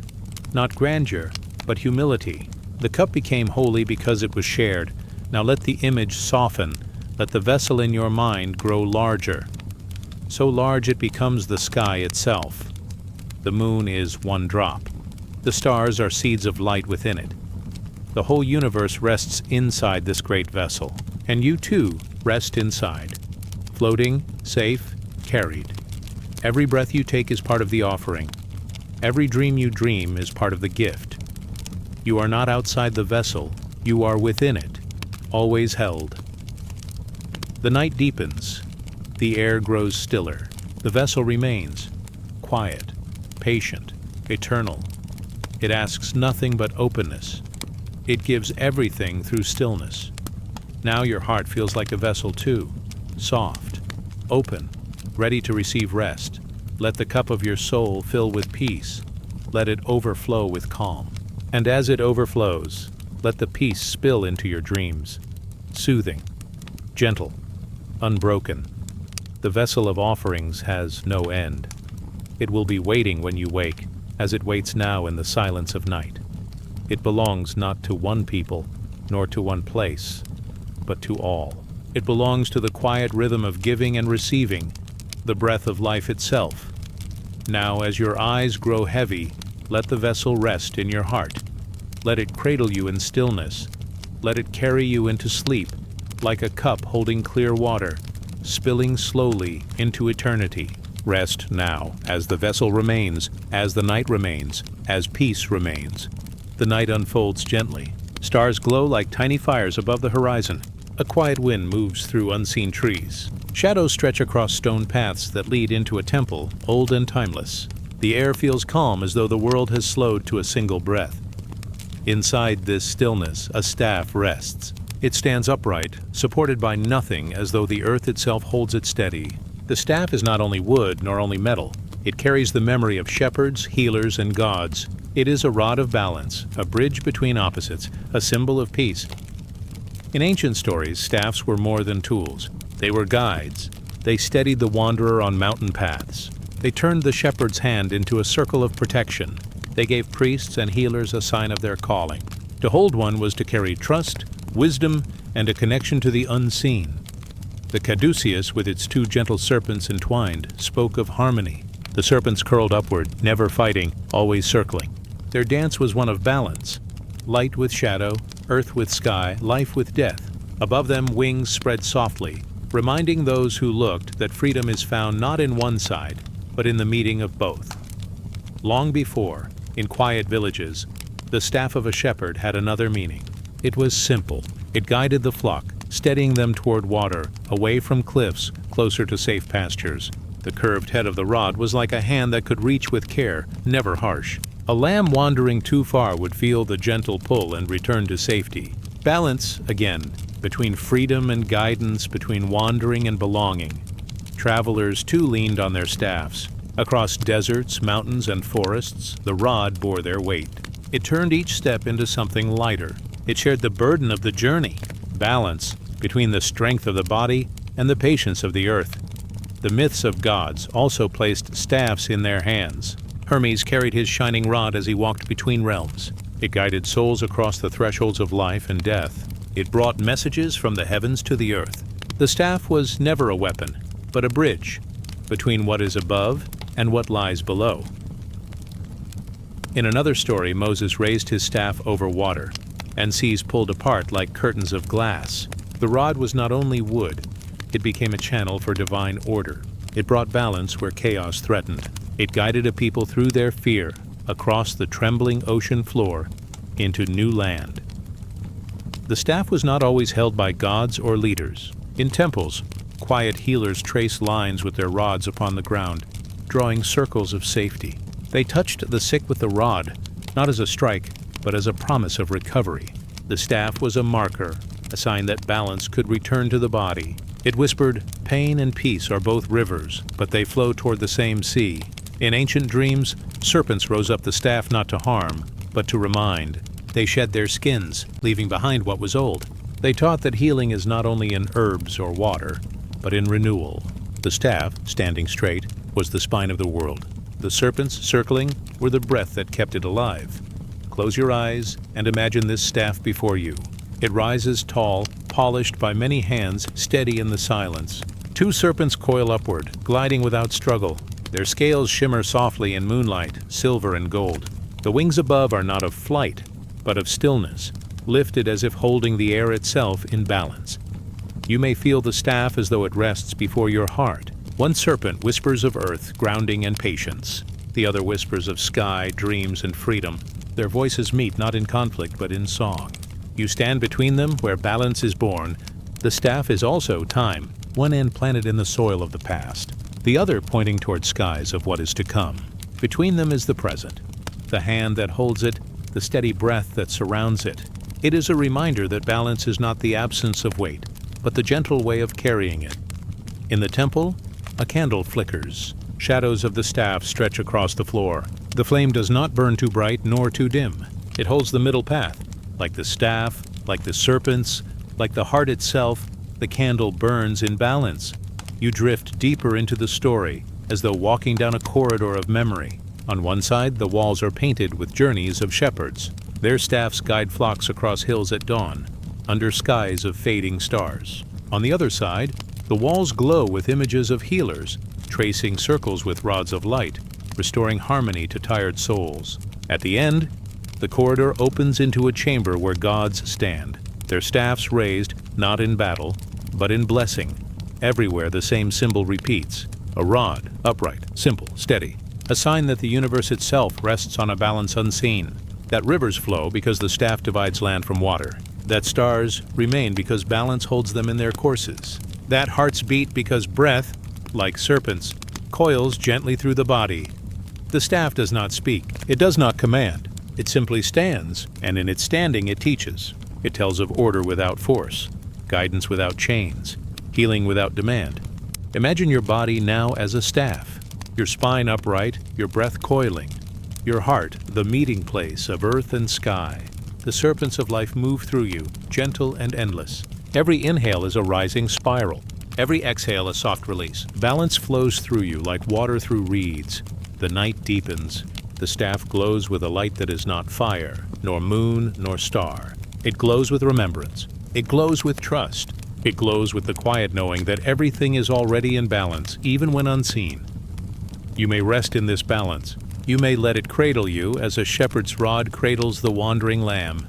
You may lean on it as the traveler leans on their staff during long roads. You may heal with it as serpents heal by shedding their skin. You may dream with it as the gods dream when walking between worlds. Now the temple grows dim. The staff remains, standing where it has always been. The serpents curl into stillness, resting. The wings fold gently, closing like petals of a flower at night. The candle fades, and the air becomes soft. In this silence, you drift into balance. You drift into sleep. The staff stands steady, guarding the threshold. The dream will carry you, light and safe, into the deeper night. Rest as the serpents sleep. Rest as the staff glows faintly. Rest as balance holds you in its arms. Let us drift onward. Now sleep as the stars return. The night is gentle. The air carries no weight. The stars are steady, resting like lanterns above a river of silence. Each breath drifts slower, softer, as though the world has grown tired with you. A temple rises in the distance. Its walls are carved with quiet stories. Columns rise like trees in a sacred forest. The halls glow with the faintest firelight, golden and still. And there in the center rests a single feather. The feather is light as air. It rests upon a stone altar, unmoving. No breeze disturbs it. It glows faintly as if woven from threads of moonlight. This is no ordinary feather. It is the feather of Ma'at, the keeper of truth, the spirit of harmony. In ancient Egypt, the soul of the departed was brought into a hall of silence. The heart of the one who had passed was placed on a scale. On the other side, the feather of Ma'at was set. If the heart was heavy, the scales tipped and balance was lost. If the heart was light, no heavier than the feather, the soul was free to journey onward. Imagine the scene as though you stand there.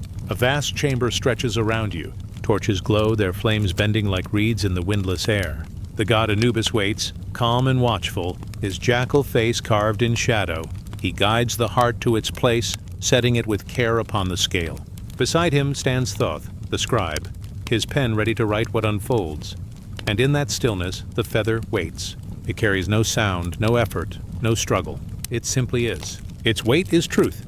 Not judgment, not punishment, only truth. The heart beats softly, even beyond death. It remembers love given and love received. It remembers anger, sorrow, laughter, kindness. Every word, every breath, every silence lies within it. The feather does not accuse. It does not forgive. It only shows what already is. The scales move gently. The air holds its breath. The heart lowers, then steadies. The feather shines untroubled, clear. If the heart has lived in balance, it becomes light. If the heart clung to shadows, it grows heavy. The scales tell the truth, nothing more. But listen closely. This story is not about fear. It is about gentleness. The feather reminds us that truth is soft. It is not a hammer, nor a chain. It is as light as a whisper across still water. When lived with honesty, the heart need not fear the scales. It drifts upward like a leaf on the wind, meeting the feather as an equal. The ancient people did not picture truth as stone or iron. They chose a feather, something small, something delicate. Truth was never meant to crush. It was meant to float, to guide, to rest softly as a bird rests upon a branch. Close your eyes now and imagine your own heart resting on those scales. You feel it lift from your chest, glowing faintly in the chamber of silence. It does not race. It does not tremble. It simply rests, and across from it, the feather waits. For a moment, everything pauses. Time itself seems to hold still. Then with the gentlest of motions, the scales settle. The feather glimmers. The heart grows lighter with every exhale. With every breath, the weight releases, until the two sides balance, perfectly, peacefully. This weighing of the heart was not only about the afterlife. It was a mirror for the living. Each day, each choice, each word spoken was a feather laid upon the scale. Did the heart grow heavier, burdened with unkindness? Or did it remain light, shaped by compassion? The people believed that to live in Ma'at was to live in harmony. Harmony with the land, the river, the stars, the breath of all things. To live gently, to walk without leaving deep marks in the sand. To let the heart remain unburdened, as soft as a feather in the wind. The goddess Ma'at herself was pictured with a feather upon her head. Her presence was not of thunder or fire, but of stillness. She stood as the balance of the universe, order and chaos, earth and sky, truth and lie, all bent toward her feather. Without her, the stars would fall from their courses. The river would flood without end. The seasons would lose their turning. With her, all remained steady. In dreams, you may see her feather drifting across the Nile. It floats without sinking. It moves where the current carries it. It touches the surface but never drowns. It reminds the dreamer that truth is never forced. It moves with life, not against it. And when the sun rises, the feather glows like gold, shining in both water and sky. Let your thoughts now become feathers. Each one soft light, free of weight. They drift through the air, settling one by one onto a gentle breeze. The worries of the day fall away. The heavy stones of the mind dissolve. What remains is only the lightness of truth, a balance that cannot be broken. The chamber of scales fades slowly into night. The gods step back into shadow. The torches lower into darkness, but the feather remains. It shines faintly in the dream, a reminder that your heart, too, can rest light and free. The Nile flows onward. Its waters catch the moon, silver and still. Palm trees sway in silence, their fronds moving like slow dancers. In the distance, the desert sleeps. The sands stretch endlessly, glowing pale under starlight.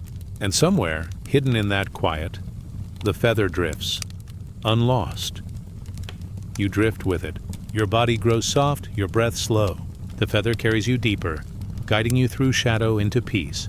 You feel yourself growing lighter. You feel the heart softening, unburdening, loosening. You are as weightless as the feather itself. The scales are gone now. There is no measure, no judgment, no sound.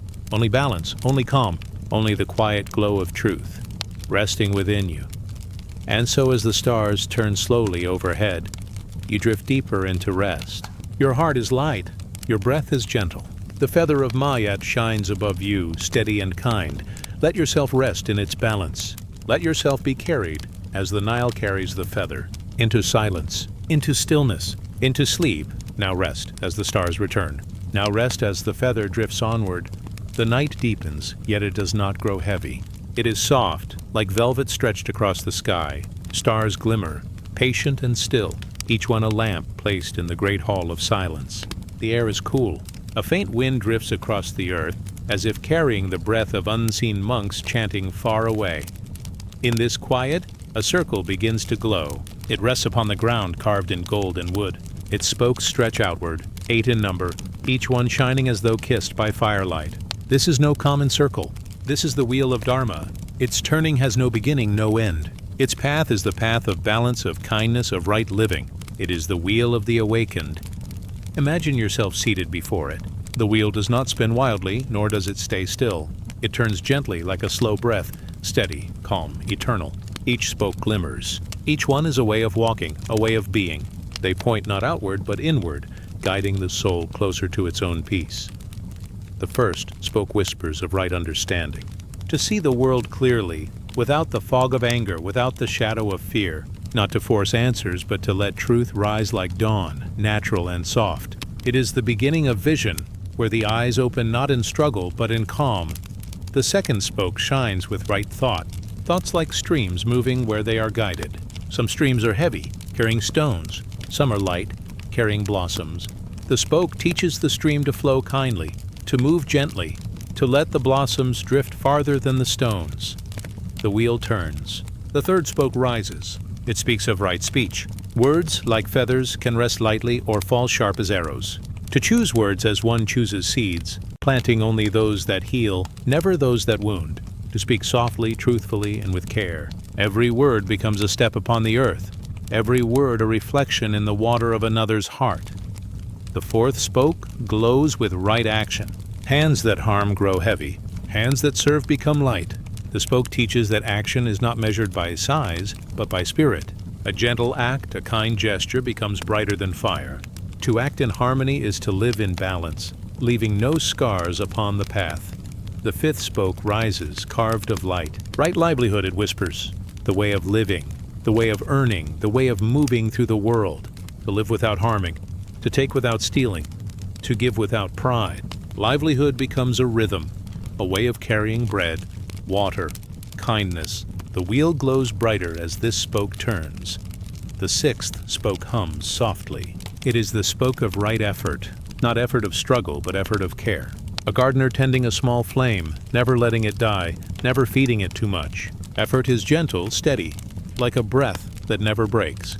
The spoke reminds the spirit that peace is not forced, but nurtured. The seventh spoke gleams with right mindfulness.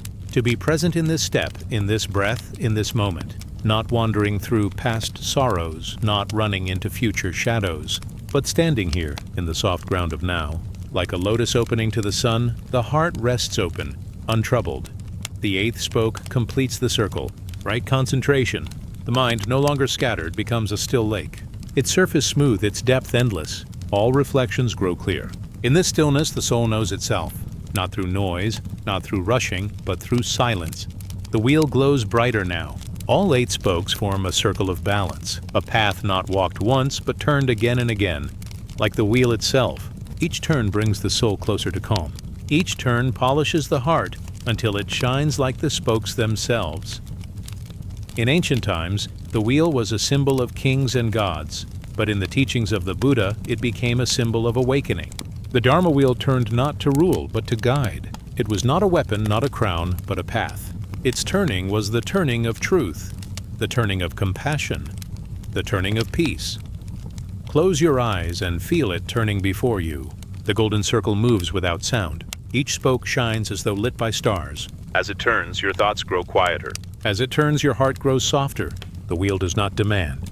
It simply turns, and with each turn, you are carried inward, deeper, closer to rest. The monks of old would carve the wheel upon stone. They would place it upon temple walls. Travelers would see it and remember the path. Not a path through mountains, not a path through rivers, but a path through the self. The wheel reminded them that peace was not far away. It was always within reach, as close as breath. Imagine walking along a temple road. Prayer flags flutter in the wind, their colors worn by sun and rain. The wheel is carved upon a gate, its spokes touched by countless hands. Pilgrims pass, each pausing to bow, to whisper a prayer, to let their palms feel the grooves of the spokes. Every touch is a promise to live more gently, to walk more lightly, to carry the wheel within. In some places, the wheel is turned by water.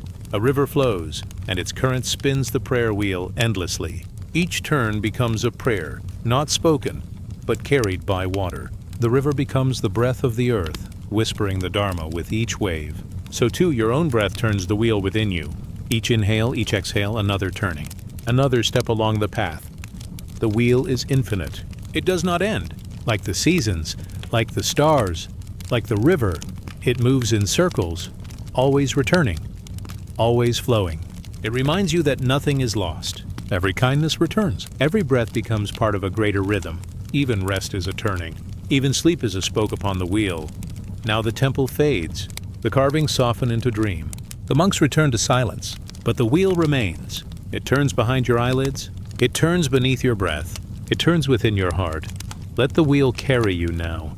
Let it turn gently like a lullaby. Each spoke a soft step toward peace. Each turn a deeper breath into stillness. The circle glows, eternal, kind, unbroken. And as the stars above complete their own slow turning, you drift with them. Balanced, peaceful, at rest. Let us drift onward now as the wheel continues to turn. Let the stars return. Let the silence deepen. Rest now as the Dharma wheel carries you into dream. The night is soft and unbroken. A velvet sky stretches wide, brushed with quiet clouds, lit only by the far shimmer of constellations. The air carries a stillness, like the hush before dawn. Though here in the story there is no need for time, only the gentle vastness above and the steady rhythm of your breath below. You rest within this space. You drift at the edge of worlds where dreams open their gates. The stars seem close, as if they lean towards you, whispering their silver secrets. From horizon to horizon, a pathway begins to form. At first it is only a faint glow, like dew caught in moonlight. Then, slowly, patiently, it gathers into a bridge. A bridge of stars, a bridge of light, a road for the spirit. It rises from the earth and arcs into the sky, delicate yet strong. Every culture, every age has dreamed of this bridge. In Persia, they named it Chinvat, the crossing where souls are tested, where light or shadow guides their step. In the lands of the Norse, it was Bifrost, a rainbow road stretching from the realm of men to the halls of the gods. Among native traditions, stories speak of a star path, a silver trail left across the heavens, guiding ancestors to their resting home. Different names, different voices, yet always the same vision, a bridge of stars carrying life to the beyond. The air around it hums like a soft harp string. Each step upon it is weightless, as though walking across a dream. The stars beneath the bridge glow not cold but warm, like embers of ancient fires, burning in colors gentle and kind. You drift closer. The bridge is not made of stone or wood, nor of iron. It is woven from memory, hope, and breath. It bends but does not break. It glows but it does not blind.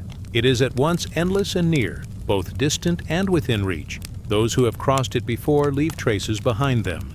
Not footprints, not shadows, but soft echoes of laughter, prayers, lullabies. The bridge hums with all that love has carried across. Every whispered goodbye, every tender blessing, every song sung to guide a soul, woven into its light. In the Persian tales, the Chinvat Bridge was narrow for those heavy with dishonor, wide and welcoming for those who lived in truth. Yet even in its trials, it was a place of passage, not of punishment. A reminder that every step taken in life shapes the road of stars ahead. In the Norse myths, Bifrost shone with many colors, rising like a rainbow after rain. It was guarded, sacred, fragile, yet it stood firm until the final days. A path between worlds, shimmering with the promise of return, and in the stories of the First Nations, the Milky Way itself was the bridge. A trail of glowing dust across the heavens, a river of souls, a map for wandering spirits. The stars were not distant, but companions, lighting the way home. Different tongues, yet one song. Different skies, yet one bridge. As you rest in this moment, imagine yourself stepping gently upon it. Your feet make no sound. The stars beneath you hold steady, like ancient friends waiting to carry you forward. Each star feels like a heartbeat, slow and soft, pulsing in rhythm with your own. The air grows clearer. Below, the world seems smaller, its worries dim as lanterns fading into the fog. Above, the bridge curves upward, ever toward the horizon of light. It does not rush you. It waits for you, patient and calm. The bridge teaches that passage is not to be feared, but embraced. It is the road every being will someday walk, guided not by fear, but by the gentle hands of the cosmos.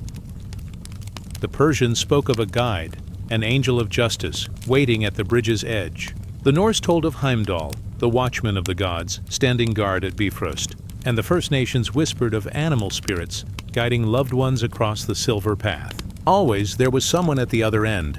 Always, no soul walked alone. The bridge gleams brighter now. Its light is soft as dawn. You feel as though the stars themselves are lifting you, carrying you onward with tender care. The bridge does not judge. It simply opens. It simply holds. It simply glows.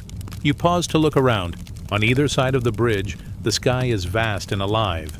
Constellations bloom like flowers, their shapes telling the stories of heroes, of lovers, of spirits who once walked the earth. Each star is a memory, each constellation a song frozen in time. And the bridge ties them together, stringing them like beads on a sacred necklace. The silence here is gentle, not empty. It is filled with breath, with heart, with calm. Even the wind seems to move carefully, brushing past your face like a mother's hand. The bridge sways slightly beneath you, not with danger, but with life. It reminds you that even in stillness, there is movement. Even in sleep, the soul journeys onward. The bridge of stars is not only for death, but for dreams. Each night, when eyes close, the soul drifts across it, touching the other side before returning with the dawn. It is the path of vision, the thread between waking and rest. Every dream you have ever walked has touched its glow. You feel lighter now, as though you too are made of starlight. The weight of the day falls away. Worries grow faint, no more than distant echoes below.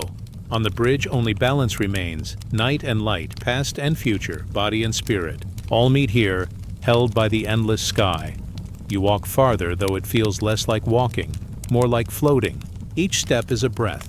Each breath is a step. The bridge becomes not something beneath you, but something within you. You realize the bridge of stars is not only in the sky, it lives in the soul. It is the inner road, the path of every journey, the promise that there is always a way forward. The Persian, the Norse, the native voices, they all whisper the same truth. The bridge is not built from earth, but from trust. Not built from stone, but from love. It will always appear when it is needed. It will always carry when the spirit is ready. You pause once more. The bridge stretches on, endless and kind. But there is no hurry. You may rest upon it beneath the stars, safe in their light. The bridge is not only a passage but a resting place, a reminder that even on the way between worlds there is peace. Let your breath slow. Let your heart settle. You are The night opens softly. The sky is wide and deep, carrying the gentle hum of eternity. Stars shimmer faintly, like quiet candles in a boundless hall. The air is cool, still, and tender, as though the universe itself is holding its breath. Here at the edge of dreams, the circle begins once more. The circle is ancient. It is older than stone, older than the rivers, older even than the stars. It is the first shape drawn in sand, the first path traced by the moon around the earth, the first dance of fire around a hearth. The circle has no end, and so it has no fear. It is both journey and rest, It is both departure and return. As you drift within its glow, you feel its embrace. The circle is not sharp or harsh. It is round, whole, and gentle, like the horizon meeting the sea, or the sun rising into dawn. Every curve leads back to itself, every path folds into home. This is the promise of the circle, that nothing is ever lost, only carried forward, only returned. Across the world, many hearts have known this truth. In the East, the circle was called enso, drawn in a single breath of ink, a symbol of simplicity, of the whole, of completion. In the North, the wheel of life turned with the seasons, each quarter a song of birth, growth, fading, and rest. In the South, dancers moved in circles around fire, their steps weaving memory into eternity. Everywhere the circle appeared. Everywhere it whispered of return. The circle holds time within its arms. Day follows night, then day again. The moon grows and fades, only to grow once more. Seasons fall and rise, leaves return to branches, rivers return to seas, rains return to the earth. The circle teaches that all endings are beginnings, and all beginnings are endings. Join softly, without edges, without fear. Breathe into this thought. Let it settle around you like a warm cloak. What has passed will return. What has gone will find its way home. The circle holds it all. In ancient temples, circles were carved into stone. Round windows opened to the stars. Round altars held flames that never died. In the sky, the sun itself moved in a circle, each day rising, each day setting, yet never leaving its path. The circle was not only a shape, it was a prayer, a promise, a resting place. Imagine yourself within such a circle now. You sit at its center. Around you, the circle glows, soft as candlelight, endless as the horizon. It does not bind you, it frees you. For here there is no straight line pulling forward without return. Here, there is only movement that bends back into peace. Every step you take will always lead you home. The circle is also the breath. Inhale, the beginning. Pause, the turning. Exhale, the return. Again and again the circle repeats, carrying life within its rhythm. Even as you rest, the breath circles through you, faithful and calm, a small echo of the great circle that holds the stars. In many stories, the soul itself was seen as a circle. It left the body, traveled far, learned, wandered, dreamed. Yet always it returned to the source. The circle did not trap it. It guided it, like a gentle river returning to the sea. So the soul rested, knowing its path was never broken. You may imagine the source as a flame, or a sky, or a great still water. Each tradition named it differently, but all agreed. It was home. And the circle carried all beings there, without haste, without sorrow, only with the quiet patience of eternity. Now, see the circle stretching before you. It glows like moonlight, soft and round. You walk upon it, slowly, gently, without hurry. Each step brings you back to where you began, yet each return is deeper, fuller, more whole. For the circle is not repetition. It is return with wisdom. It is rest with understanding. In the ancient East, they said the circle of samsara carried the soul through many lives, each turn a lesson, each return a chance to awaken. In the Celtic lands, the circle was the knot, woven without end, reminding that life and death were but threads of the same cloth. In the desert, the circle was the sun, rising and setting, guiding caravans across endless sands.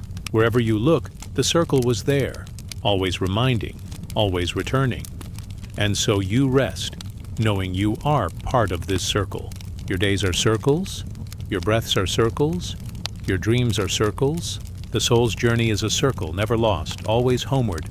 The night deepens now. The stars form their own circle above, wheeling slowly across the sky. The moon moves gently along its curve.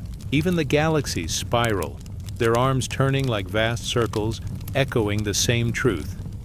There is no end. There is no final loss. All is return. As you drift deeper into this thought, you may feel lighter. The circle carries your weight. It does not demand, it simply holds. It is patient, like the turning of seasons, like the flowing of rivers, like the rising of dawn. It waits, and it welcomes. You close your eyes within this circle. You feel the roundness of the world beneath you. You feel the turning of time around you. You feel the soft return of each breath inside you. The circle is complete, and within its wholeness, you are safe. Let the circle carry you now. Let it turn gently, without rush, without end. It will guide you into sleep, and it will guide you back to waking, as it has done since the first dawn, always returning, always holding, always whole. The stars grow softer, the night grows deeper. The circle closes, not with a lock, but with a gentle embrace. It closes only to open again. It ends only to begin again. And so it is, eternal calm, complete. Now drift as the circle returns. Now rest as the source gathers you in its arms. Breathe and let go.